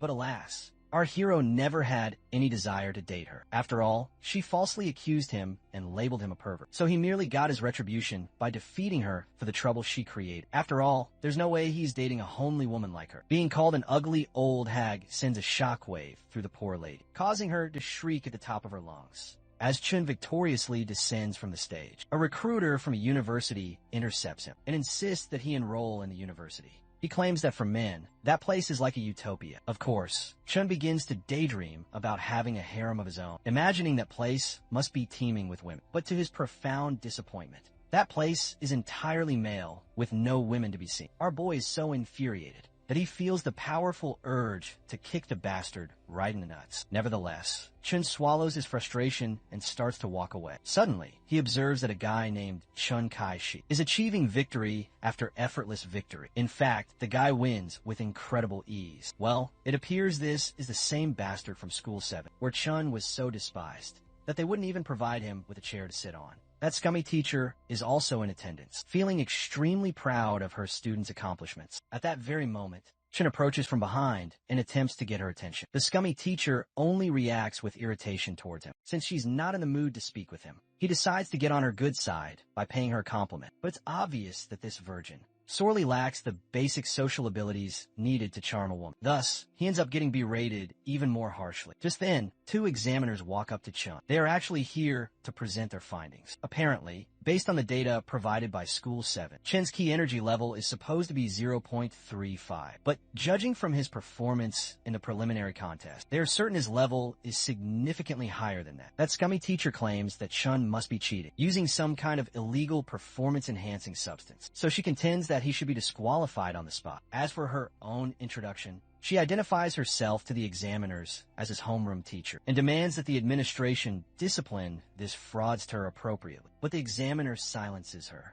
because she should not be making accusations without any solid evidence. The female examiner is determined to reevaluate his key energy level. Chun grabs this chance to show off his physique, both figuratively and quite literally, and grants them permission to touch him wherever they please, all while removing his shirt. When the female examiner places the key energy sensor over his abdomen, the device displays a score of 0.75. Of course, we get a close-up of the examiner's absolutely stunned expression, followed by that old, foolish hag who had been trying her best to undermine Chun. The examiner demands to know why the numbers submitted by School 7 do not align with the current readings. Since this old hag is his homeroom teacher, she is held responsible for this discrepancy. She falters, then finally admits the truth, that she just chose a random number and filled out the form for it. The examiner, naturally, is disgusted to witness such incompetence and negligence from someone who is supposed to be looking after her students.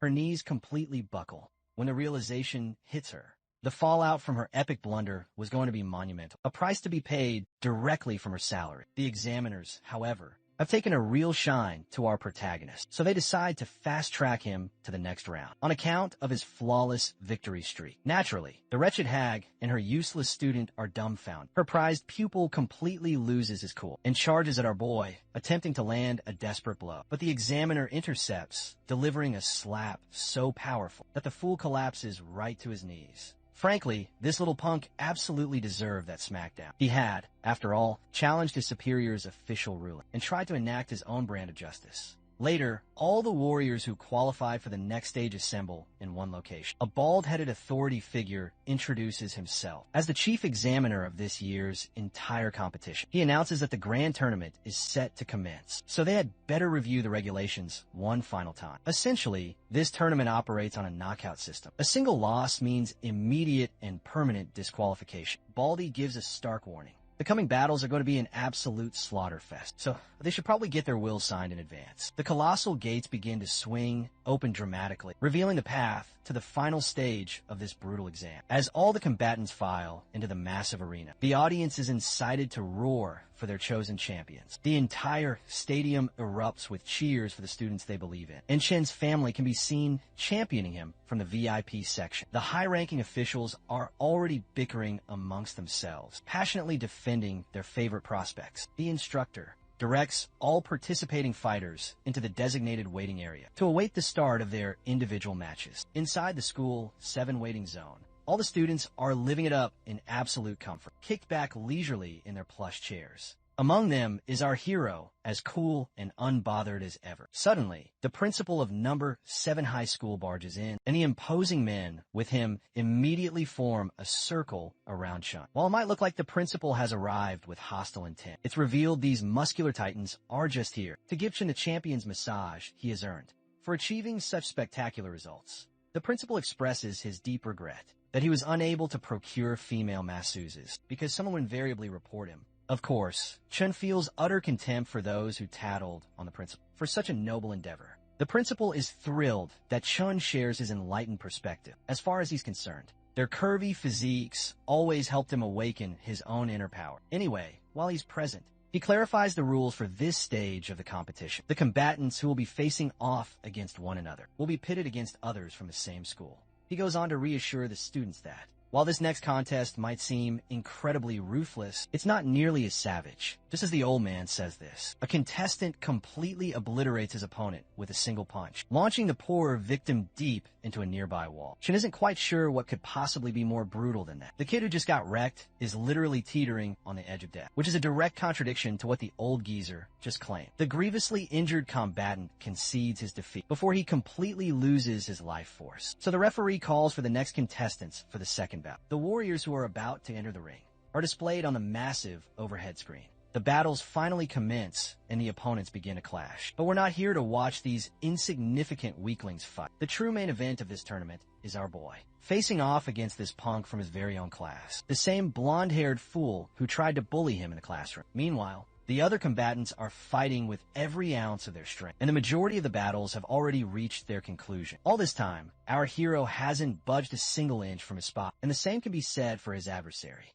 To understand the reason for this stalemate, we flash back to the past, where the principal is giving his 2-star students some key advice. He had devised a flawless strategy, where both of his students could emerge without injury. So the old man instructed them to remember this one rule. The weaker of the two must surrender immediately. Of course, neither Chun nor his blonde-haired classmate is willing to accept defeat without even throwing a punch. The blondie even protests against this cowardly idea, but the teacher just serves him a disciplinary slap. So back in the present, both are telling the other to forfeit, but neither of them has any intention of doing so. They both continue their pointless argument with one another, while the principal grows increasingly irritated at these two clowns, since they are both unwilling to surrender. The principal finally gives them the go-ahead to engage in battle. Blondie eagerly seizes the opportunity and begins to radiate a colossal amount of key energy. The referee and a few of the VIPs start to lose their minds, witnessing a mere student display this level of raw power. Blondie, the absolute bastard, takes this as his chance to throw the opening strike, but Shin deflects it with contemptuous ease. The punk then swings another devastating kick that creates a massive, ground-shaking explosion, rocking the entire foundation of the stage. Chen's family is frozen in shock as the smoke and debris begin to clear from the arena. It seems their fears were entirely unfounded. Our hero just blocked the attack with his bare hand. Of course, none of the people in the stands have any idea how this is even remotely possible. Even his own family is clueless as to when Chun acquired this much power. Chun, on the other hand, seizes Blondie's leg, and flings him away like the sack of garbage he is. Then he follows up with a powerful kick right into the fool's gut, causing the man's eyes to nearly bulge out of his skull. Those two hits were more than enough to send the shithead soaring. For a brief moment, the entire stadium falls into a pin drop silence, but then they explode into thunderous applause, celebrating our hero's decisive victory. The guys in the VIP lounge are already arguing over which of them gets to recruit such a prodigious talent as Chun for their respective universities. That Blondie who served as the catalyst for our boy's triumph is lying on the ground, completely and utterly broken. He still cannot comprehend how someone who was just recently expelled from his own school is now capable of kicking so much ass. He's utterly convinced that Chun used some kind of drug to win a match. Chun doesn't even deign to explain himself and simply agrees that yes, he did use drugs, just so Blondie can rationalize his own humiliating defeat and feel better. Chun simply turns and gestures toward the adoring crowd, who are showering him with all the adulation he could have ever imagined in his entire life. Though it's rather bizarre that he's not losing any stat points after being praised. Anyway, that which of a homeroom teacher interrupts and accuses Chun, yet again, of using performance enhancers. This time, she is accusing him because Chun simply didn't bother to explain himself to that blonde fool. So she's using this opportunity to her advantage. She drags him along with her and brings him before the principal. She lays out the situation, explaining how Chun obviously cheated, though the principal is not certain if her claims have any merit. Everyone who was present there is a witness to the raw power Chun commands. In fact, the principal is incredibly proud of Chun's accomplishments and is eagerly looking forward to giving Chun the extra leverage he needs in his academic career. The mayor also takes a moment to personally commend Chun, but that old piece of trash of a woman continues to slander our hero, and she even raises the issue in front of the mayor. The man standing next to the mayor decides to separate the truth from the fiction. By volunteering to act as a human punching bag, Chun will land a single blow on him, and he will determine if Chun is a worthy combatant. Chun accepts the challenge and immediately throws a powerful punch. The impact sends that white-haired bastard skidding across the floor, but it was not strong enough to inflict any actual damage, or even make him break his solid stance. This, of course, absolutely stuns Chun, seeing how he failed to even so much as ruffle his feathers. This also provides a new opportunity for that old hat, who is always eager to mock and belittle our boy. But this is when the mayor decides to reveal the truth. In reality, even a powerful level 3 cultivator would be unable to make that white-haired man even flinch. But the mere fact that someone like Chun, who isn't even level 2, made him skid across the floor is just pure insanity. Even that white-haired official confirms Chen's incredible prowess. Chen's power is so unbelievably immense that even a drug purchased from the black market could never grant him such an insane power boost. The principal is overjoyed that Chen did not cheat after all. He then turns to that old hag and delivers the devastating news. Her half-month's pay will be docked for harassing one of her own students for absolutely no valid reason. Of course, that piece of shit woman quickly devolves into a shocked wreck. Our hero, on the other hand, can't help but feel immensely proud of himself. There's no longer any doubt that he is truly a force to be feared. Every representative from every university swarms toward Chun to try and recruit him. Chun simply placates them by asking for their business cards. The rest he will decide later, choosing who he would like to join. Chun first wants to carefully consider his options and will only align with the ones who are offering him the best possible treatment and benefits. Meanwhile, the referee makes an announcement about the next round, which is scheduled to take place very shortly. In this upcoming match, the Dark Horse, Chun will go up against Wang Ao from the number 4 high school. Finally, Chun stands opposite the man in question. It seems as though Chun is also mentally preparing himself before he engages with his next opponent.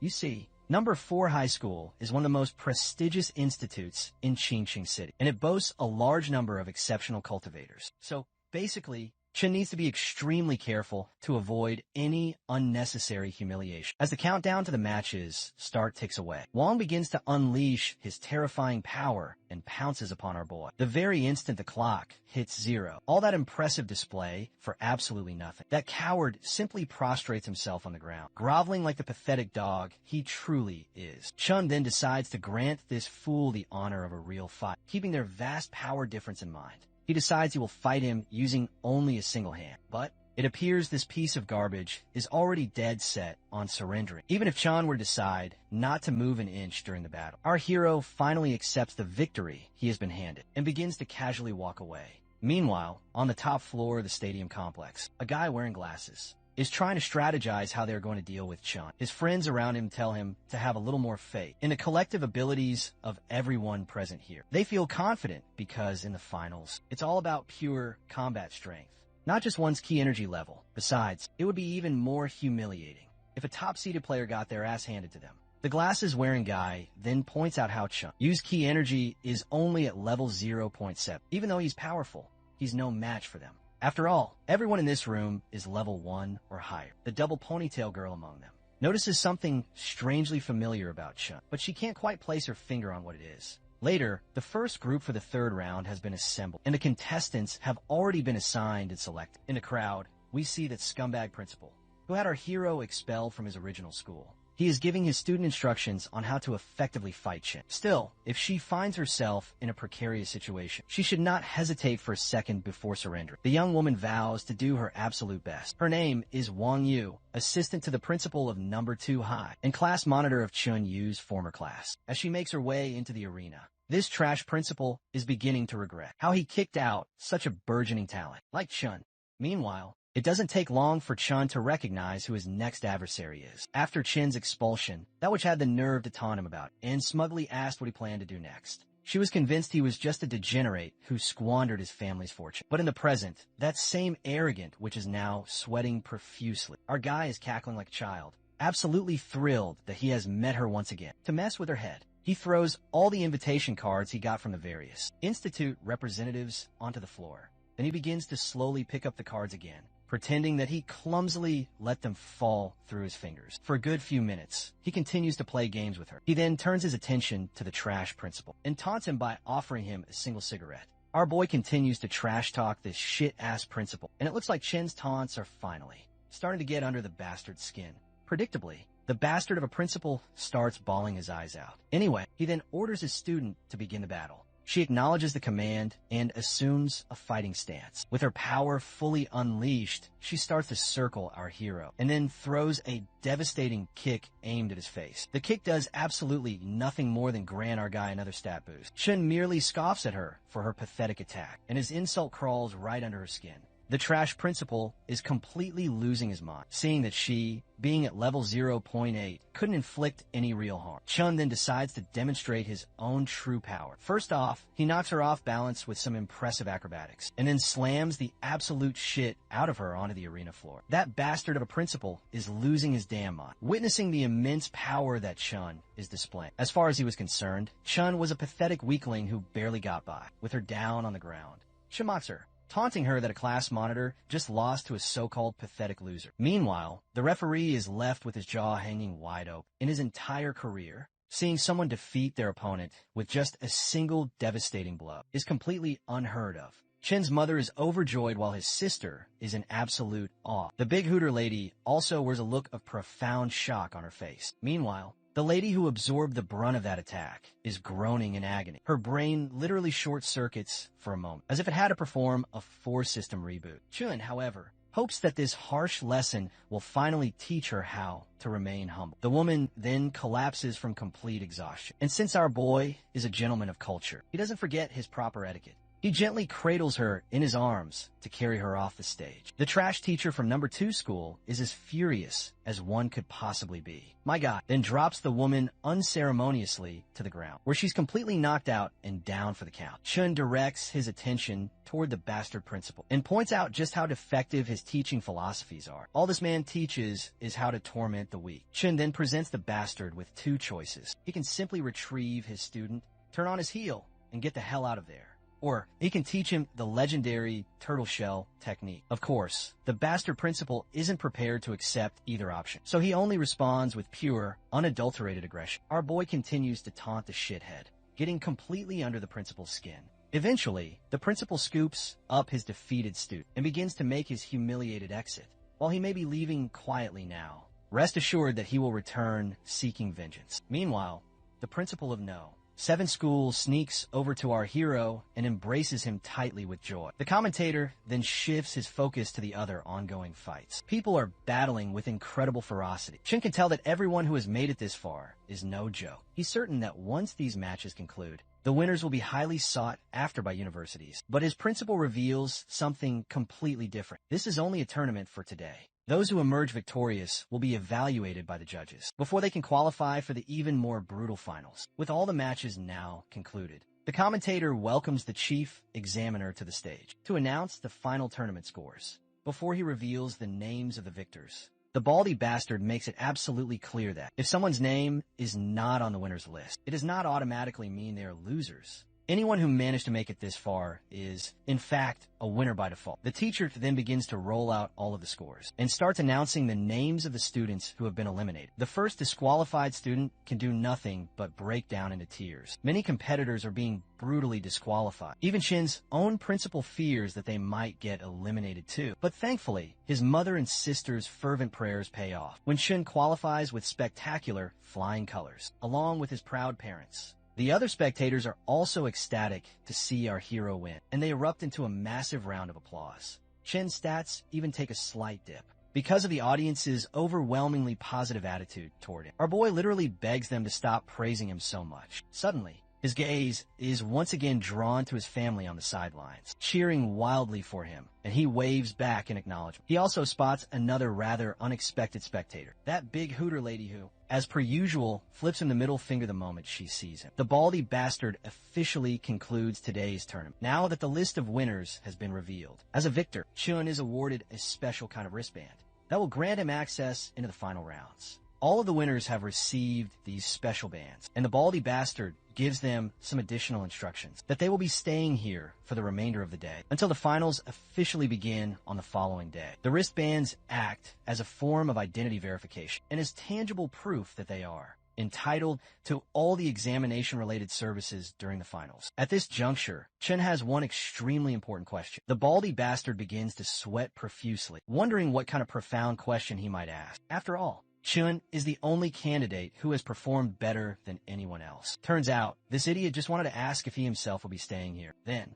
where's his family supposed to stay until the exam is officially over? Later, Chun arrives at the colossal hotel where he's meant to stay. Of course, his eyes practically bulge out of their sockets when he sees the absolutely magnificent building before him. Even the principal is completely blown away, though the poor principal isn't permitted inside. The hotel is exclusively for the participating students and their families. Once our hero gets inside his luxurious hotel room, he immediately leaps onto his massive bed, which is somehow more comfortable than the one Drake owns in his mansion. As he's reveling in the plush, opulent luxury, there's a sudden knock at his door. When he opens it, he finds himself looking at a rather busty young woman. Her name is Molly. She's actually one of the candidates participating in tomorrow's final exam. It turns out Molly is the second daughter of the CEO of the Ma Group. She's just here to have a little friendly chat with our hero. After all, there's a distinct possibility they'll end up fighting each other, so she's hoping he might go a little easy on her. Chun, however, politely rejects her request. This exam could define his entire future, so he's not about to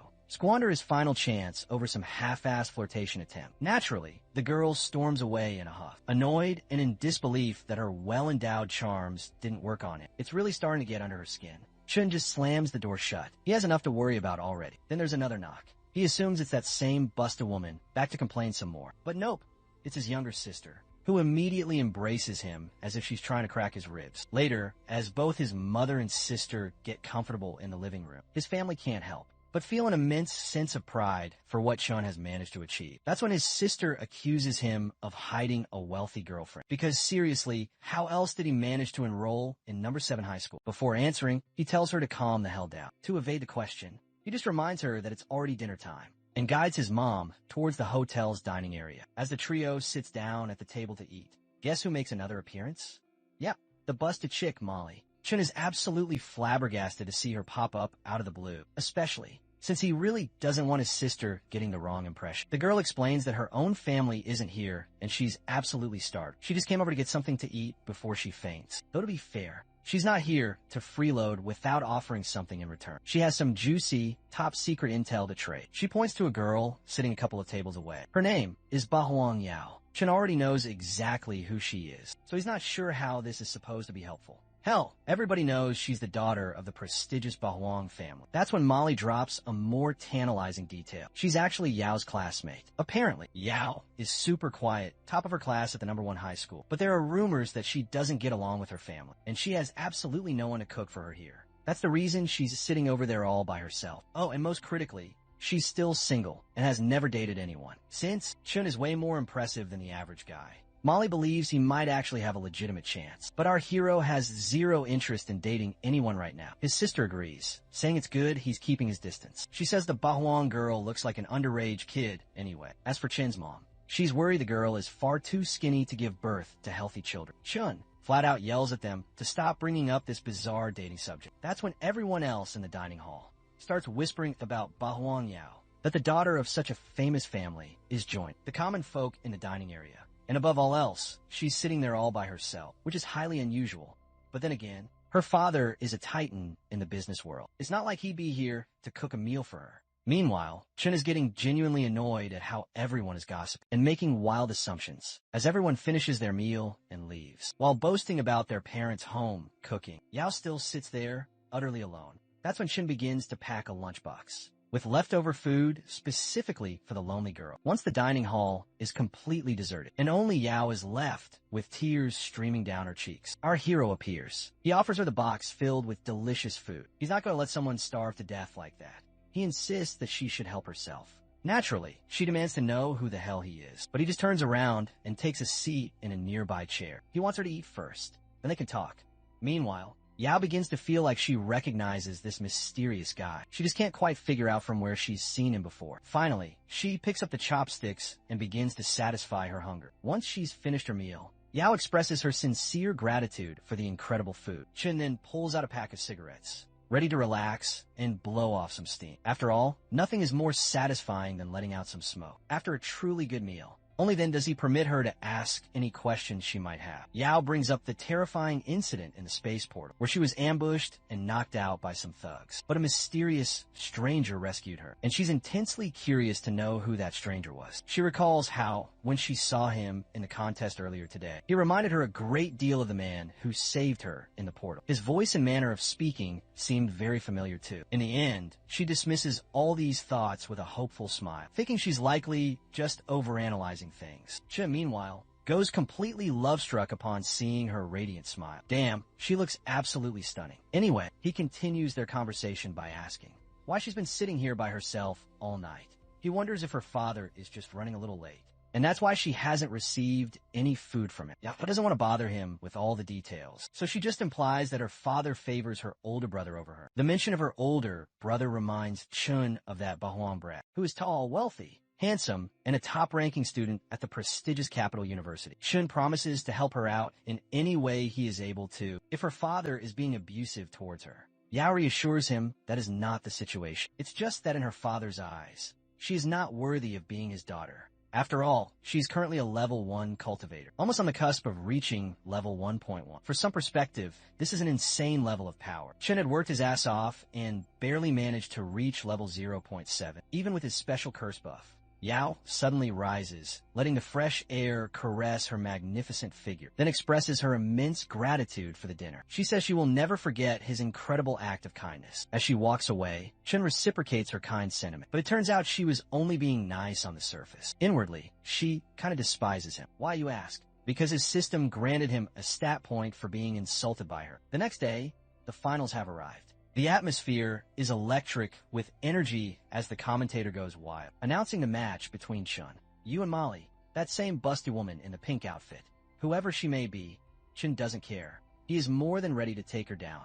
The commentator explains how this final competition will ultimately decide the students' futures. The contest features 20 top-seeded players and 12 victors from the preceding tournament, making for 32 competitors in total for this first round. The 32 combatants will be randomly split into 2 groups, 16 in each. One group will be assigned odd numbers and the other with even numbers to win the entire competition. One must win 5 consecutive rounds to be crowned the champion of the year. With the rules established, the first round officially begins. All the examiners are incredibly eager to see the final contestants. Finally, the 2 opponents face each other in the arena. Seeing Chun up there, his family erupts and cheers for him. It looks like our hero has gathered some fans in the crowd too, all rooting for his ultimate success. There are also a great number of people cheering for Molly. Chun begins to stretch his arms and legs, getting himself ready. He won't go easy on her just because her school is highly ranked. Molly doesn't want him to hold back on her account either, but she would feel terrible if she ended up injuring her future husband.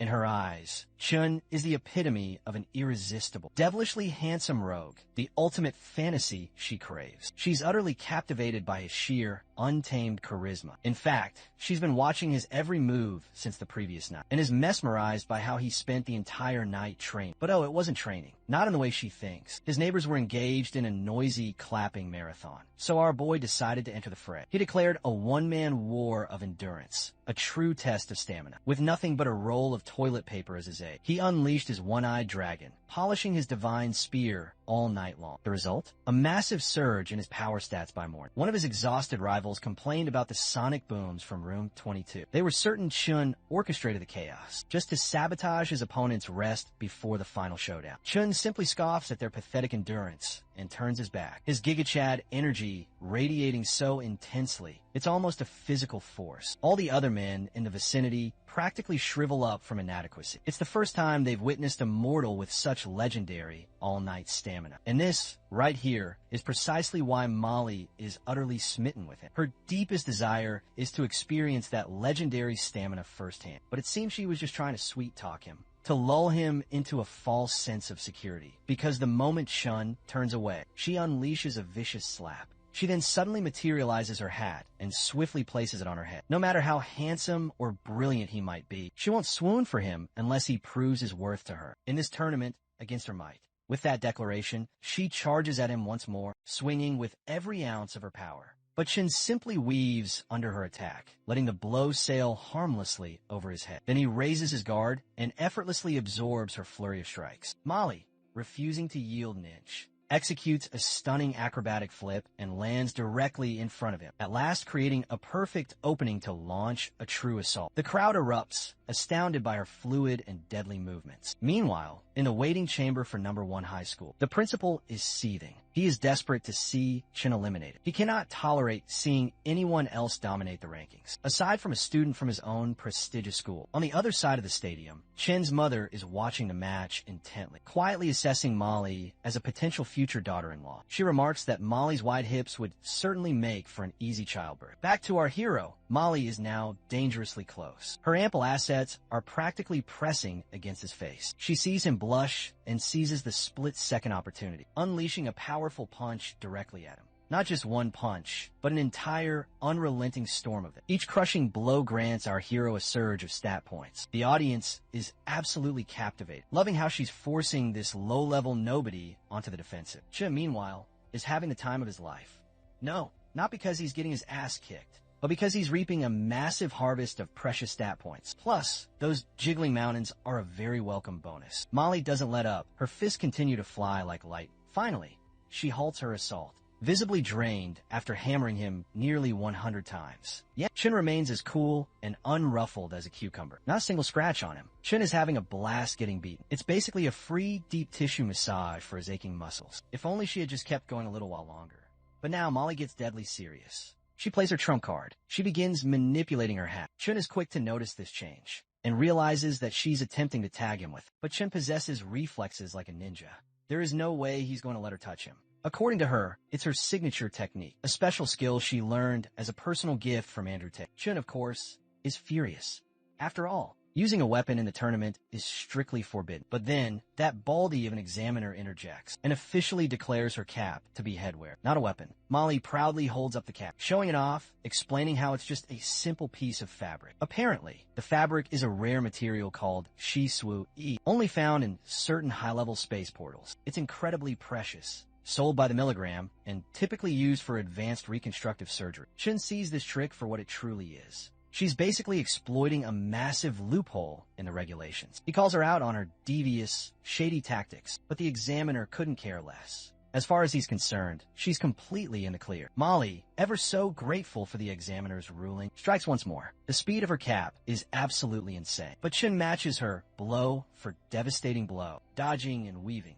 However, it's starting to get incredibly difficult to keep up. Her mastery of long-range combat is becoming terrifyingly apparent. Chun knows that long-range specialists typically have a weakness in close-quarters combat, so he balls up his mighty fist, ready to throw a punch powerful enough to completely obliterate her face. But then he screeches to a dead stop. The entire area is now surrounded by razor-sharp lasers. If he moves so much as an inch, he's going to be sliced to ribbons. This cheap trick of hers only goes to show how cunning she truly is. All of her previous attacks were just a calculated distraction. She intentionally lowered her guard with those seemingly harmless moves, and then ambushed him with her deadly cap. She even distracted him further with her explanation about how it's just a piece of fabric.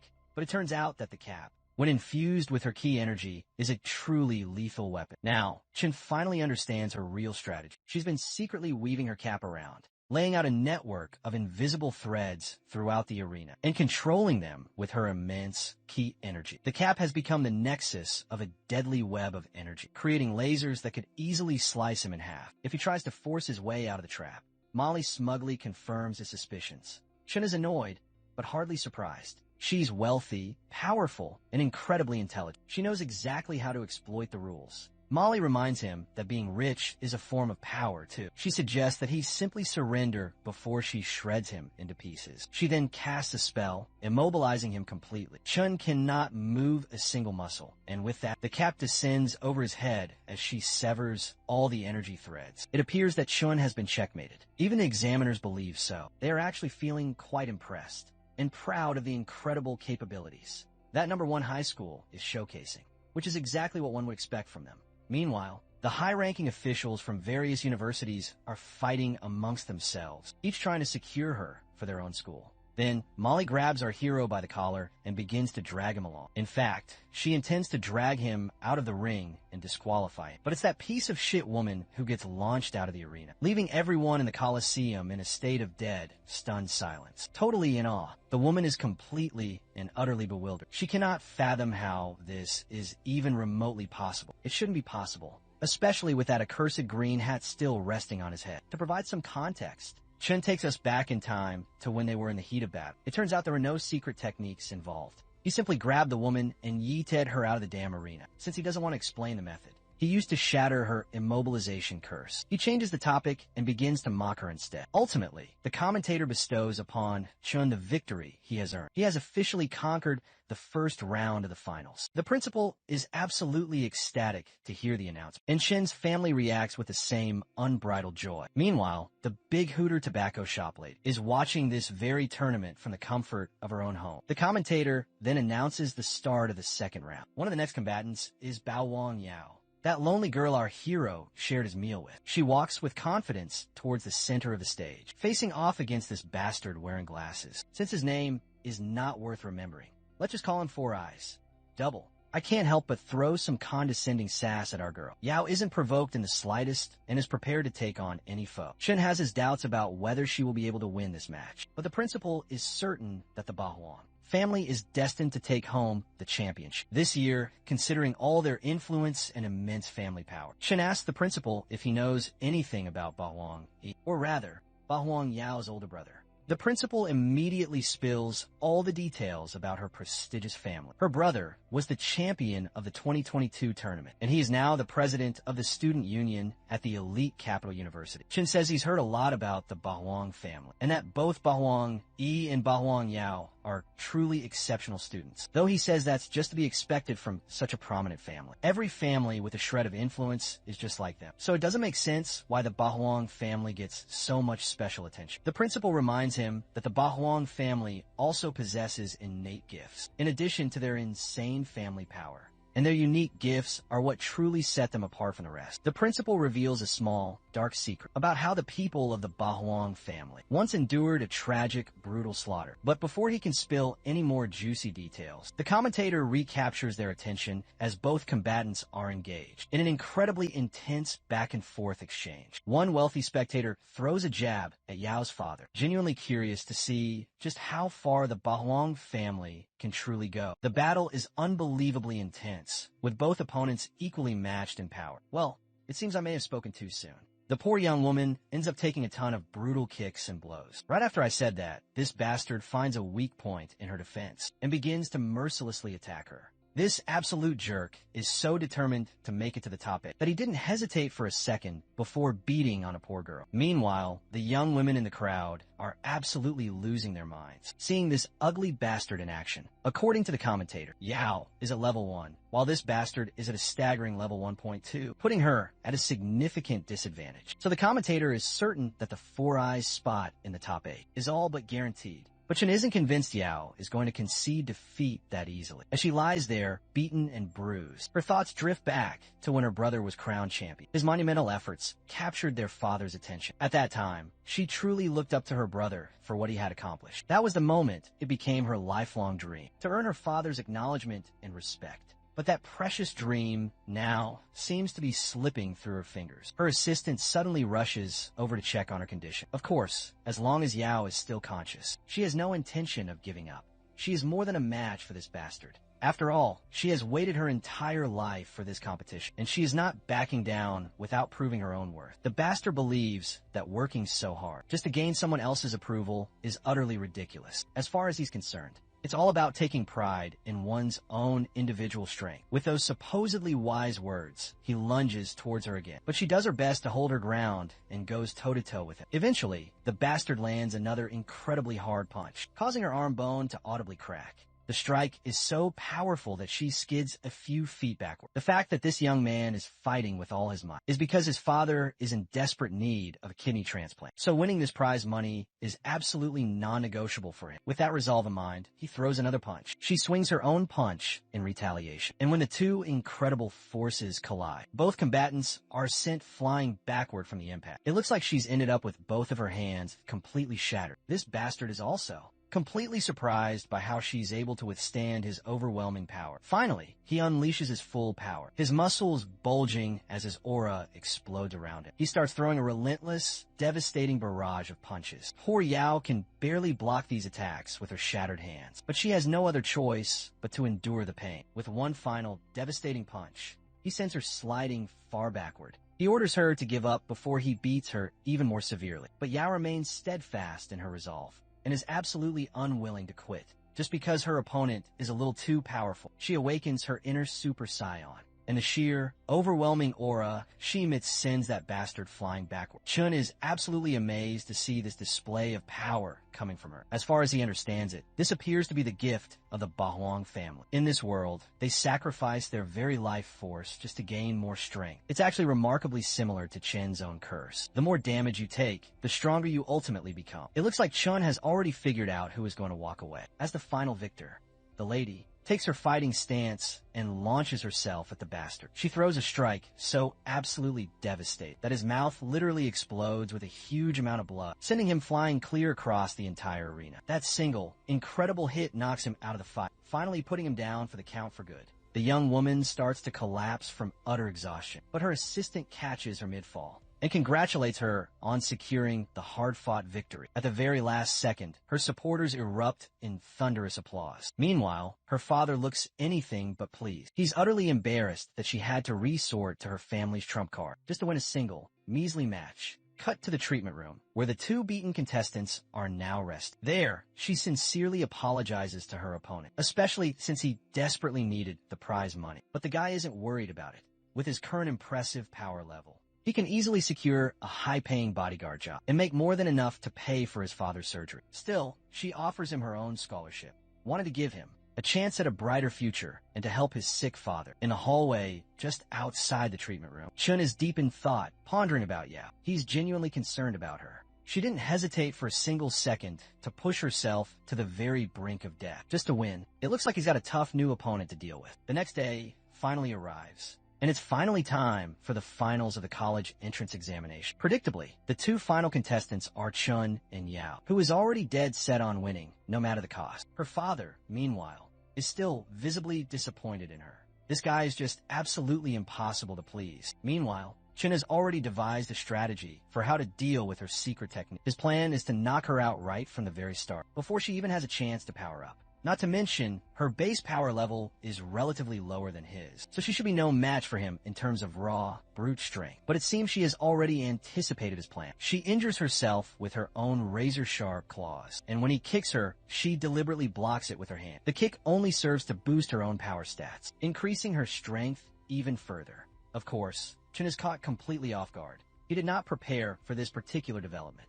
Her special abilities are exactly like his own. He pulls off some incredible acrobatic stunts to create distance, but she is already relentlessly chasing him down, delivering a devastating kick right to his handsome face. Chun gets back to his feet, but she follows up with a punch directly to his nose. She doesn't stop there.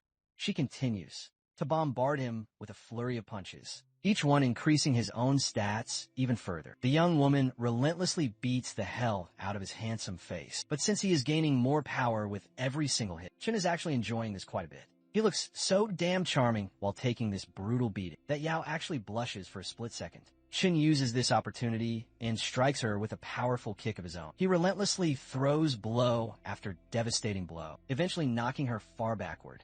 The poor girl is battered and bruised. Just as he's about to kick her out of the arena for good, she suddenly begins to levitate high up into the air. It seems she has finally shattered her own limits, and even her physical appearance begins to change, showing that she has tapped into some kind of forbidden power. Her newfound strength shocks even her impossible-to-please father. No one in the entire Bahuang family has made a breakthrough this quickly. In many decades, it seems, she has finally managed to earn her father's precious approval for the very first time in her entire life.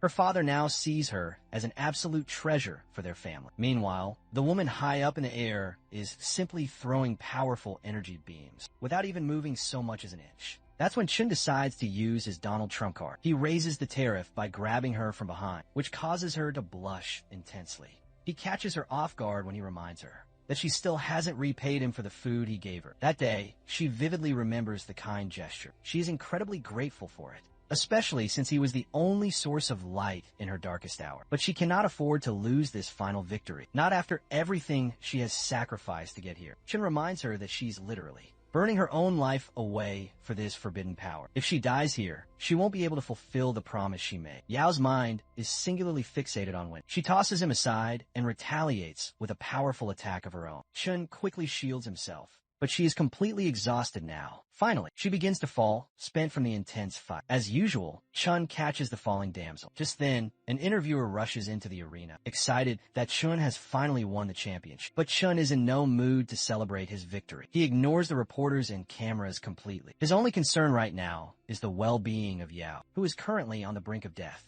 Suddenly, the bald examiner steps in and blocks Chen's path. Chen simply shakes hands with Baldy and proceeds to walk past him, completely uninterested in stopping for the award ceremony. He doesn't have any time to celebrate or soak in the praises. The guy couldn't care less about pointless formalities, so long as he is getting his prize money. The reporters are furious, watching him blatantly ignore the ceremony. Out of the blue, Chen's principal whispers something secretly in his ear, and suddenly, Chen's interest is piqued. Now, he's more than willing to join the ceremony. Both reporters are absolutely shocked. How on earth did the principal manage to change Chen's mind when even the chief examiner had failed? And so, the fireworks begin, celebrating Chen's glorious victory. Now, standing under the spotlight, Chun grabs the microphone and starts preaching some righteous nonsense as the cameras continue to roll. While the number 7 high school principal is absolutely thrilled with Chen's success, the ex-principal from his old school is absolutely fuming. He cannot stomach Chen's meteoric rise. The crowd is going absolutely wild with cheers and applause, while the sister and mother share an emotional, tearful hug. But as the crowd continues to praise him, Chun can feel his precious stat points dropping. He then finally begins his victory speech. First, he gives a huge shout-out to his supportive mother. The poor woman is completely overwhelmed with pride, with tears of joy filling her eyes. Then he turns to his sister, expressing his immense gratitude for her unwavering support. She's in tears, too, seeing her dream of her brother reaching the top finally come true. Meanwhile, we cut to the tobacco seller lady, who is also watching Chen's speech on her television. She is suddenly caught completely off guard when Chen also expresses his sincere gratitude towards her. While calling her by the nickname she despises the most, Chen also makes sure to thank his principal, though he's not entirely sure which one, his current principal or his old one. The The ex-principal tries to reconcile with him, claiming that whatever has happened is now water under the bridge. The bastard even offers him 2 million yen to represent his school. The other principal is shocked by the enormous amount of money. Chun finally makes his fateful choice. He turns to the number 2 high school principal. Of course, the bastard feels proud to have bought Chun off with money, proving that money truly rules over everything. Chun continues with his expression of gratitude, thanking his ex-principal for expelling him right before the crucial entrance exams and making him lose all his qualifications. He also thanks him for suppressing and insulting him throughout the entire competition, which really, truly demoralized him. Without that trash principal, Chun is not sure how he would have ever ended up at the top. The crowd starts talking about now. 2 high school, and parents are already deciding to enroll their children in different schools, realizing just how terrible that principal truly is. That bastard is now absolutely seething after being ridiculed like this. Chun simply flips him the middle finger in return.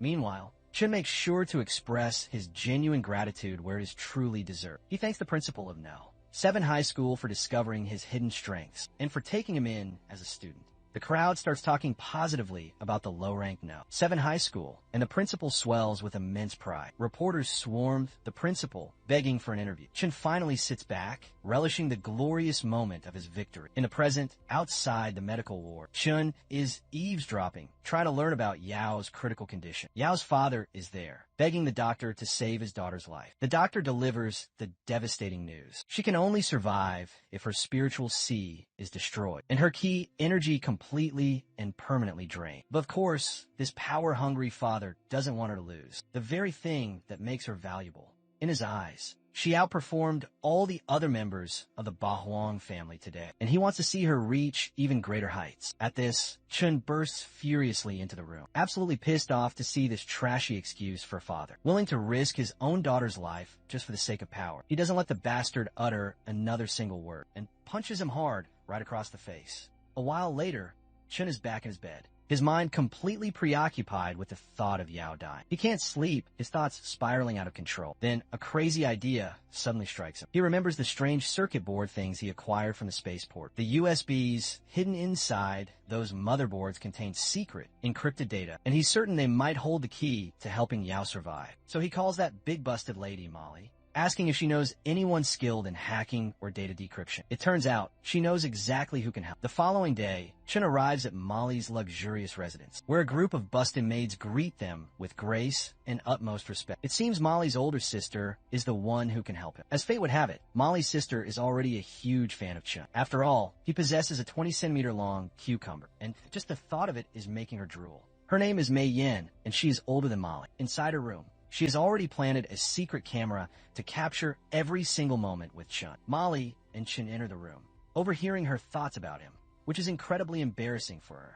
Mayan quickly concocts a story, which is why she is so interested in Chun's cucumber. But Molly knows better. All her sister truly wants is to see Chun pee. Chun flatly refuses to show his ding-dong to anyone, like it's some kind of public property. Finally, he shows her the USB he wants her to analyze. Of course, Mei Yin gets incredibly excited. She has never seen a memory card made of this unknown material. Later, once they get down to business, she starts her hacking mambo-jumbo. She eventually discovers that inside this mysterious chip is an AI with its own consciousness, and it's impossible to decrypt its contents. Only large, well-funded scientific institutions can do that. Well, it looks like Chun has figured out his next move. Molly starts to drag him out of the room, since it's way too hot and humid in there. Chun takes notice of the lavish surroundings and asks what her parents do for a living. Molly reveals that she and her sister are actually orphans. Everything they have now, they earn for themselves. Chun is stunned, desperate to know how they made so much money. Molly finally reveals that her sister is the one raking in all the big bucks. Each program she develops is worth millions of dollars. It seems that making money isn't quite as easy as it sounds. Since Chun has asked this question, she wants to ask him one of her own in return.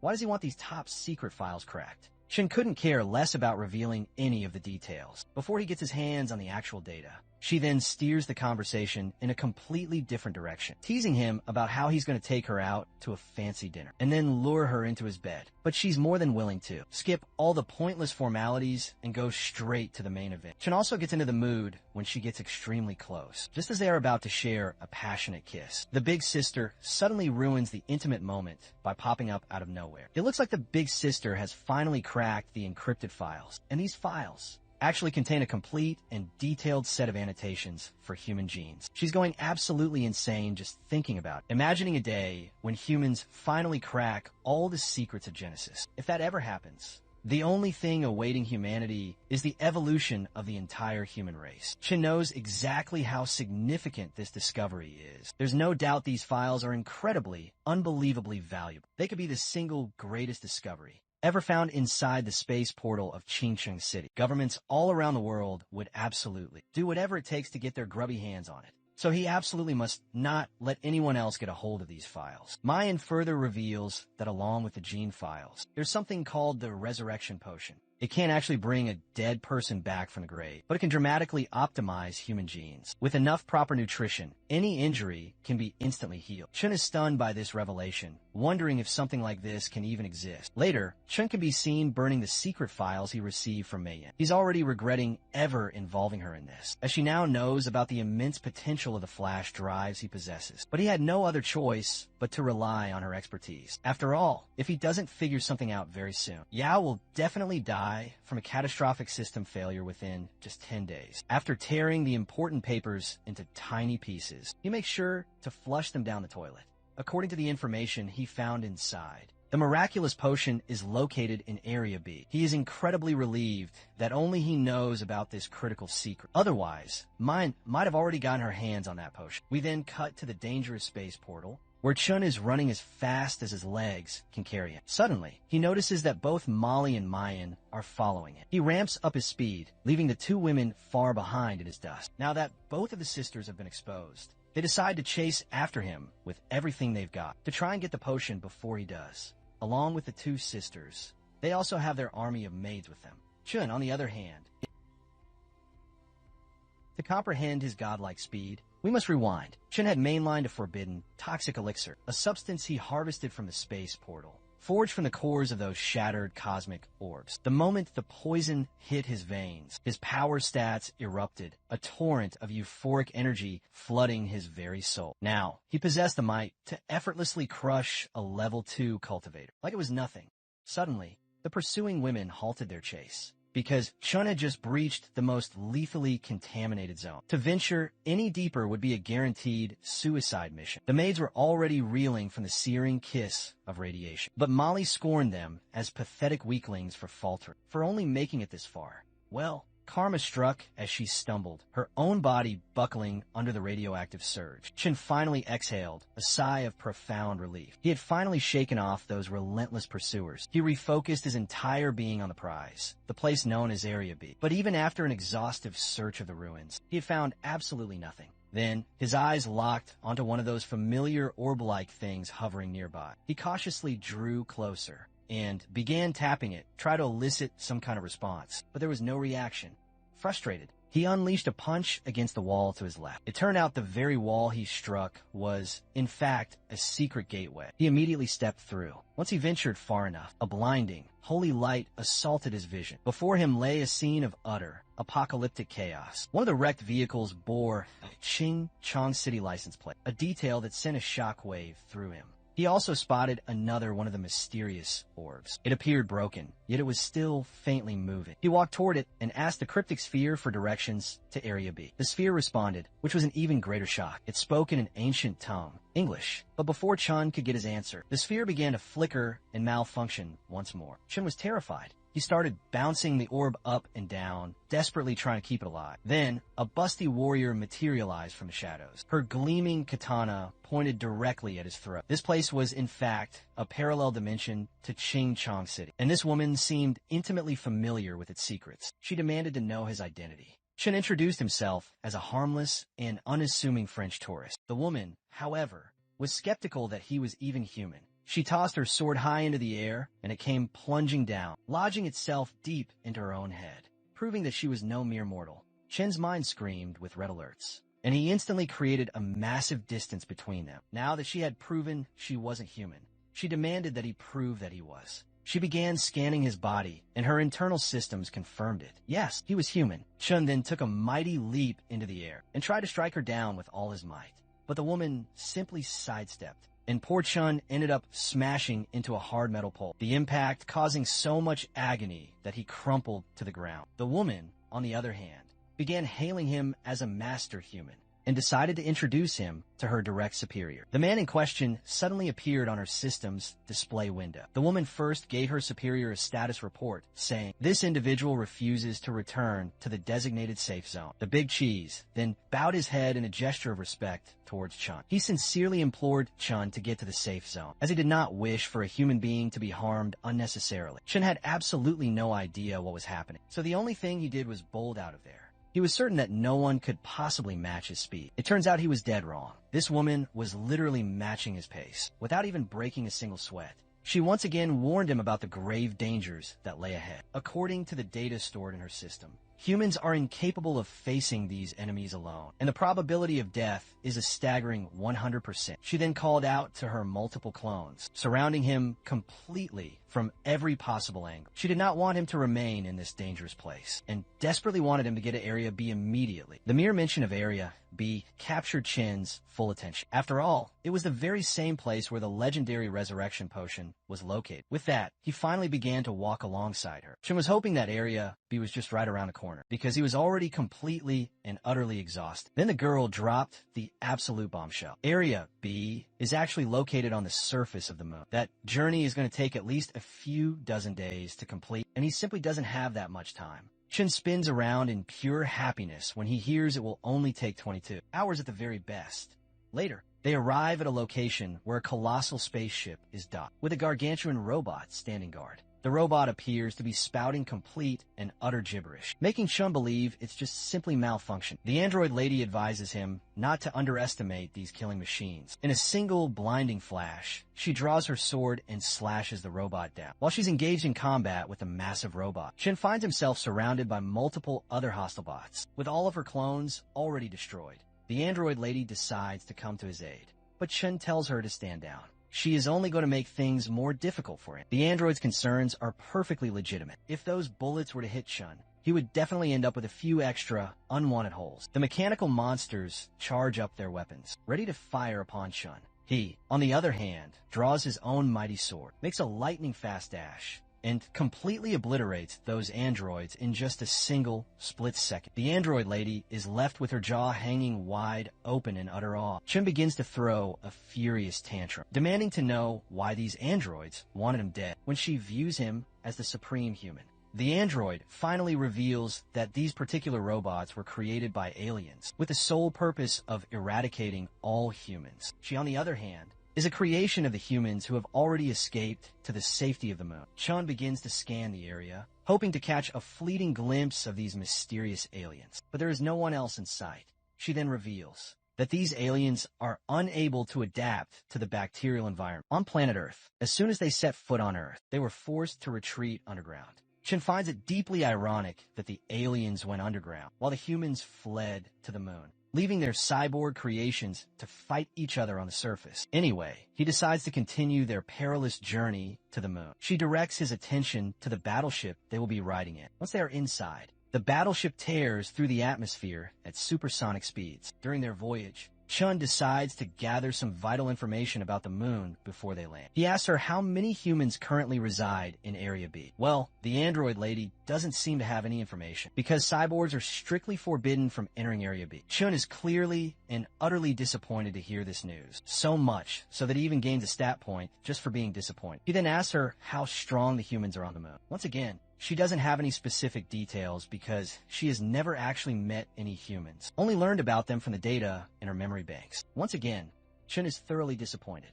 By now, he's certain she doesn't know about the full set of annotations for human genes either. But contrary to what he just assumed, she does know this much.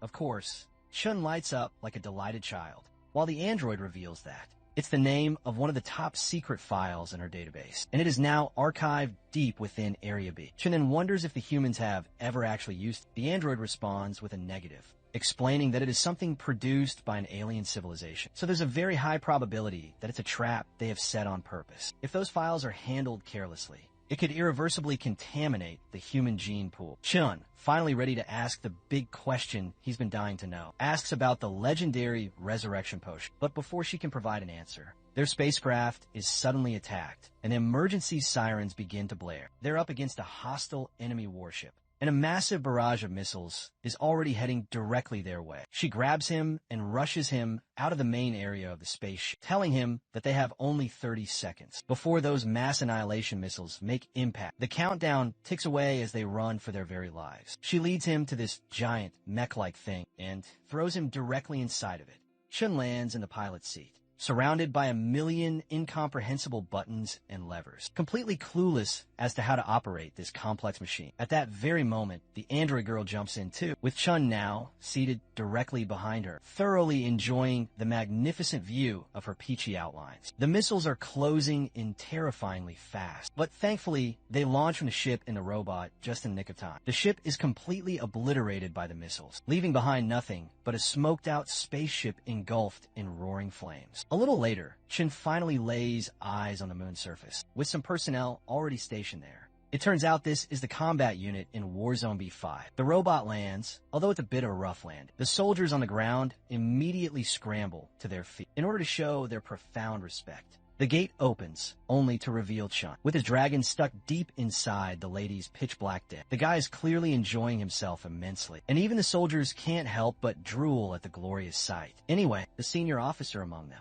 introduces himself as the Supreme Commander of Unit B5. Chun demands that this man take him to Area B immediately. Suddenly, though, the enemy appears on the moon and begins launching a volley of missiles, obliterating all the androids standing there. The commander quickly orders his team to provide cover for Chun and escort him out. The damaged androids struggle back to their feet like walking metallic zombies. Meanwhile, the enemy spaceship begins to rain down giant, menacing robots. The android lady steps in front of Chun to defend him, materializing her sword. With one impossibly quick slash, she cuts down all the enemy cyborgs in her path. Then, one truly massive robot falls from the enemy spaceship. The two powerful android fighters charge at each other, and this time, the android lady takes the full brunt of the brutal attack. Her knees buckle, losing all of their strength. Chun jumps back into his robot to take down the giant bastard. The piece of junk comes crashing down with its giant sword raised, but Chun easily ducks out of the way, leaving the sword to hit nothing but the empty ground instead. In the very next moment,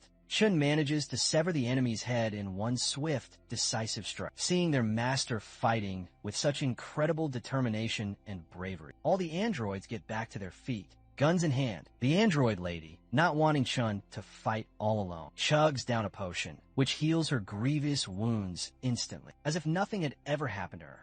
It turns out she just drank a resurrection potion, which can easily heal even the most severe and life-threatening injuries. This miraculous potion is usually found only in Area B, but every commander carries a vial, because it was originally developed for the cyborgs fighting in the wilds. At night, Chun and the android girl sit quietly together. She reveals how cyborgs were originally created to protect all of humanity, but for some mysterious, unknown reason, they turned into treacherous traitors. Chun, however, is certain there might be a bug hidden deep within their programming, or maybe their own self-awareness is just simply too strong, but it's of no real concern to him. He just wants to go home.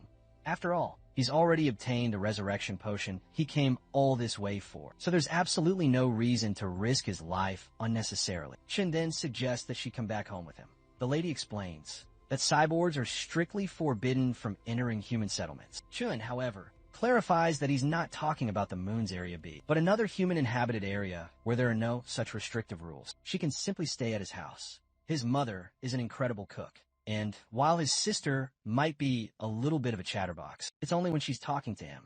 The cyborg then clarifies that she was originally created to protect the humans in Area B, and since she hasn't yet found the traitor who is hijacking the androids, she cannot leave without first fulfilling her sacred duties. Chun, not intending to pressure her, just offers a firm, standing invitation. He then rests his head on her thick, comfortable thighs. He hands her a squeaky rubber chicken, explaining that he simply can't fall asleep unless he hears the squawking crow of this chicken, so he wants her to please squeeze it for him. Naturally, the lady begins squeezing the duck right away, and soon enough, Chun is fast asleep. The real reason he wanted her to squeeze the duck is that he intentionally wants to be disturbed, so that he can continue to gain stat points even while he is sleeping. What a quirky and eccentric little bastard. The cyborg lady also gets the hang of it and enjoys watching him sleep. The next day, they fly to the space portal back on Earth. They arrive and discover an enemy aircraft. When Chun insists on going inside to inspect it, the lady firmly bars his entry. She does not want him making any contact with the spaceship belonging to the hostile alien civilization. Chen asks her if the aliens inside are all dead.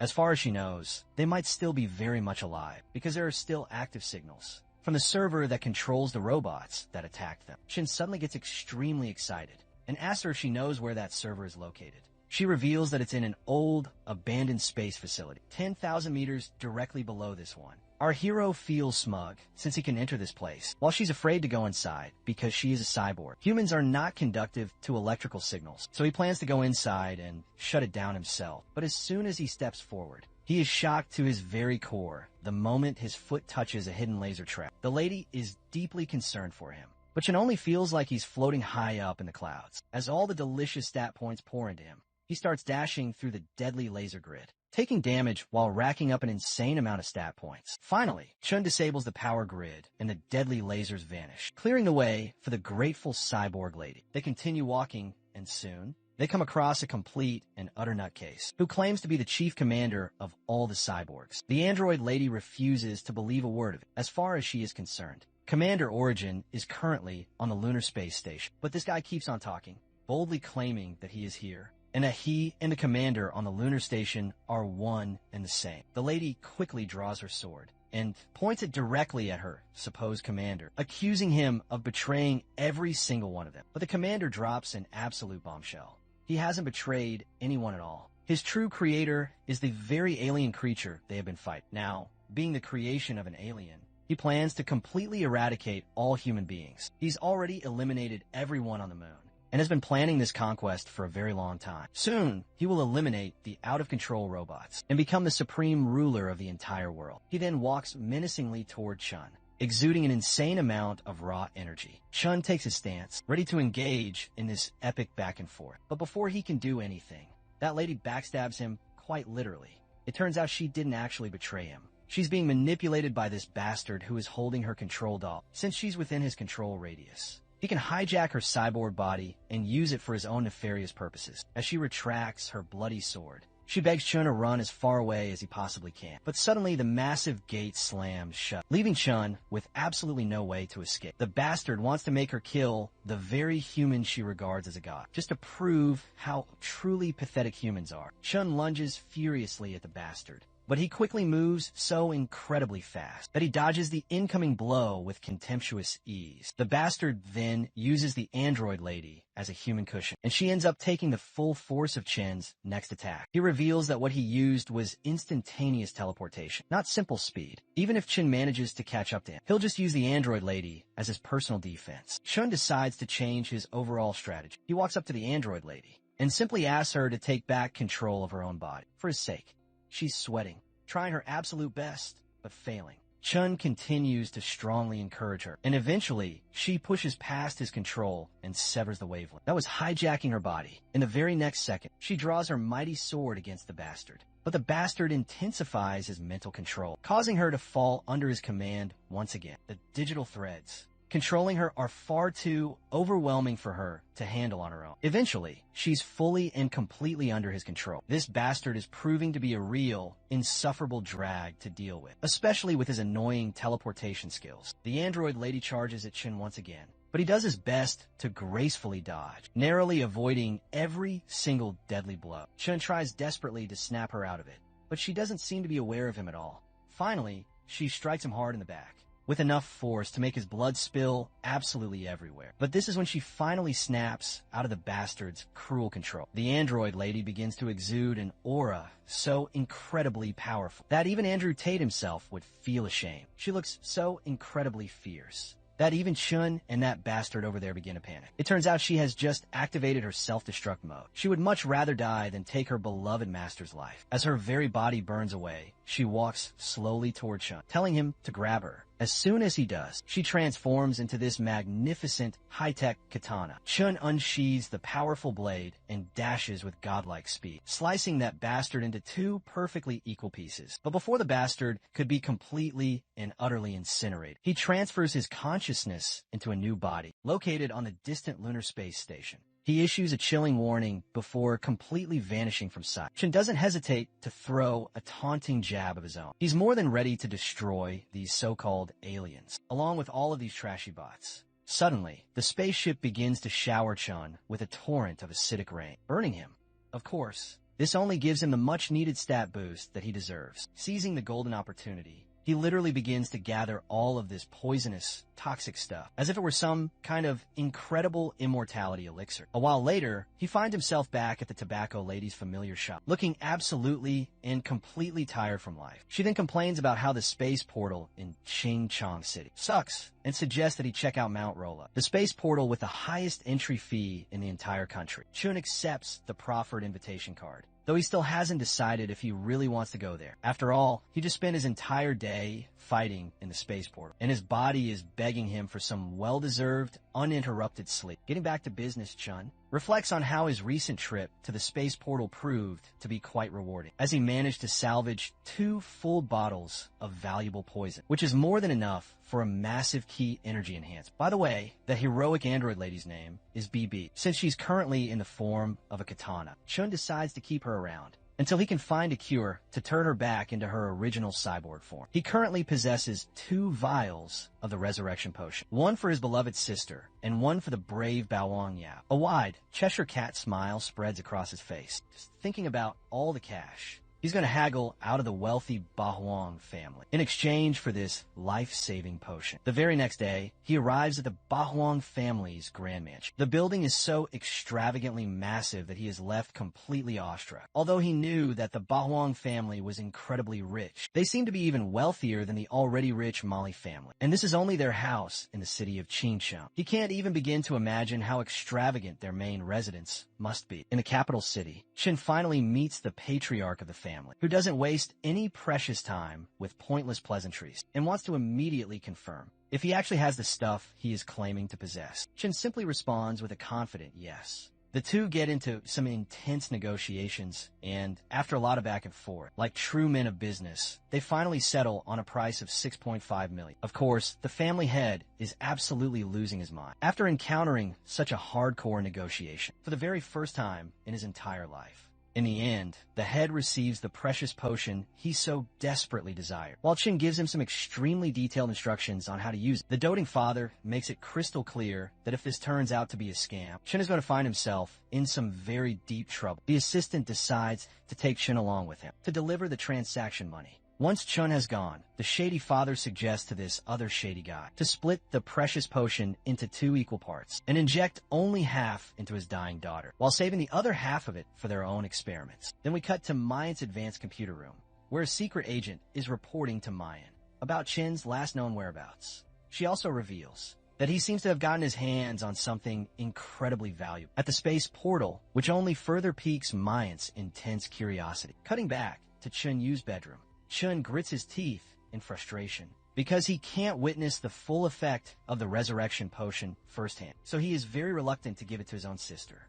The only way he can actually see it work is if he can somehow manage to get into the capital city and watch Yao being healed with his very own eyes. That's when he remembers the prestigious invitation letter from the elite capital university, which grants him access to the Mount Rolla space portal trial. He figures he can just participate in the trial at Mount Rolla, since it's located in the capital. With that thought in mind, he downs the entire potion to boost his ki energy as much as possible. As soon as that nasty, toxic stuff hits his stomach, he starts racking up ki energy like an absolute madman. A staggering 21,000 ki energy points. This enormous, insane boost grants him level 1.5, but it comes at a very steep and visible cost. Chin ends up gaining access to the end pass. We then cut to the escort car's designated parking point. Heavily armed military personnel are stationed there. One of the guys announces to them that the elite escort team will be setting off for the capital city very soon. He hopes that everyone gets on board as quickly as humanly possible. Anyone who is left behind will be completely on their own. Meanwhile, Chen is doing his absolute best to hide his face, trying not to attract any attention because of his brand new skin color. But of course, he still gets recognized by that blonde-haired bastard. At this point,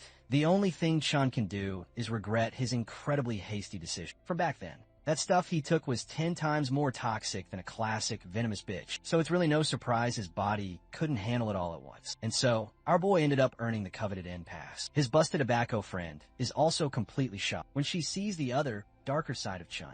She's so incredibly taken aback that she faints on the spot. Back to that blonde-haired bastard. He's quite surprised that Chun is even here. After all, So many people wish they could enter the space portal in Mount Rolla for free, but only the top-ranking students of Ching Chong University and the elite capital university are typically allowed in. However, we all know there's nothing that money can't buy. So Chin ends up booking a VIP seat for himself at a cost of around 50,000 won.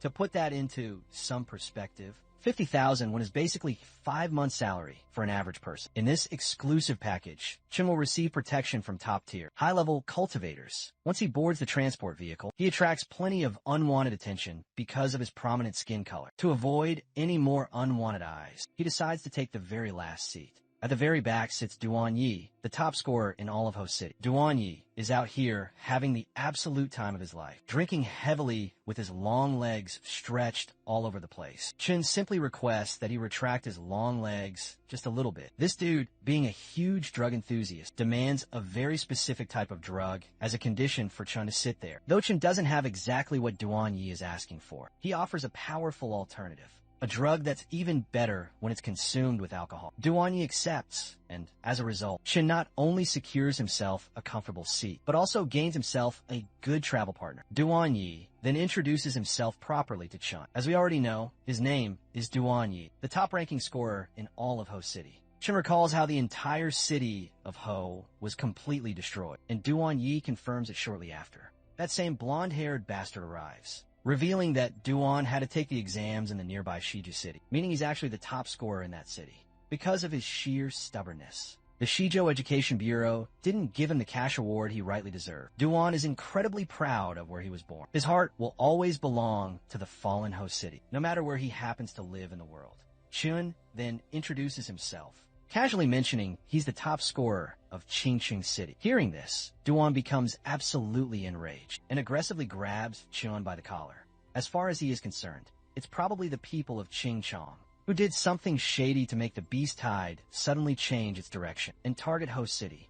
Of course, Chun knows nothing at all about this. In fact, no one really knows exactly why it happened. Hearing this, Duan's entire demeanor shifts a full 180 degrees, plastering a broad, friendly smile on his face, after learning that Chun had no hand in the tragic fall of his beloved city. Apparently, this dude is absolutely determined to find out why the beast tide changed its mysterious direction, and he wants to exact his bloody revenge for all the fallen people of Ho City, as well as for his own parents. When night finally strikes, the personnel halt their long journey, so the passengers can get some much-deserved rest, while a few armed guards watch over the vehicles. A shadowy figure in the dark woods lunges at its first unsuspecting target and takes it down without a sound. That same figure lands directly on top of the car in which Chun is resting. Our boy can instantly tell that trouble has officially arrived, while his new travel partner is completely and utterly wasted, trying to find all the hot moms in this area on his phone. Soon, everyone inside the car begins to panic as they hear someone trying to demolish the roof.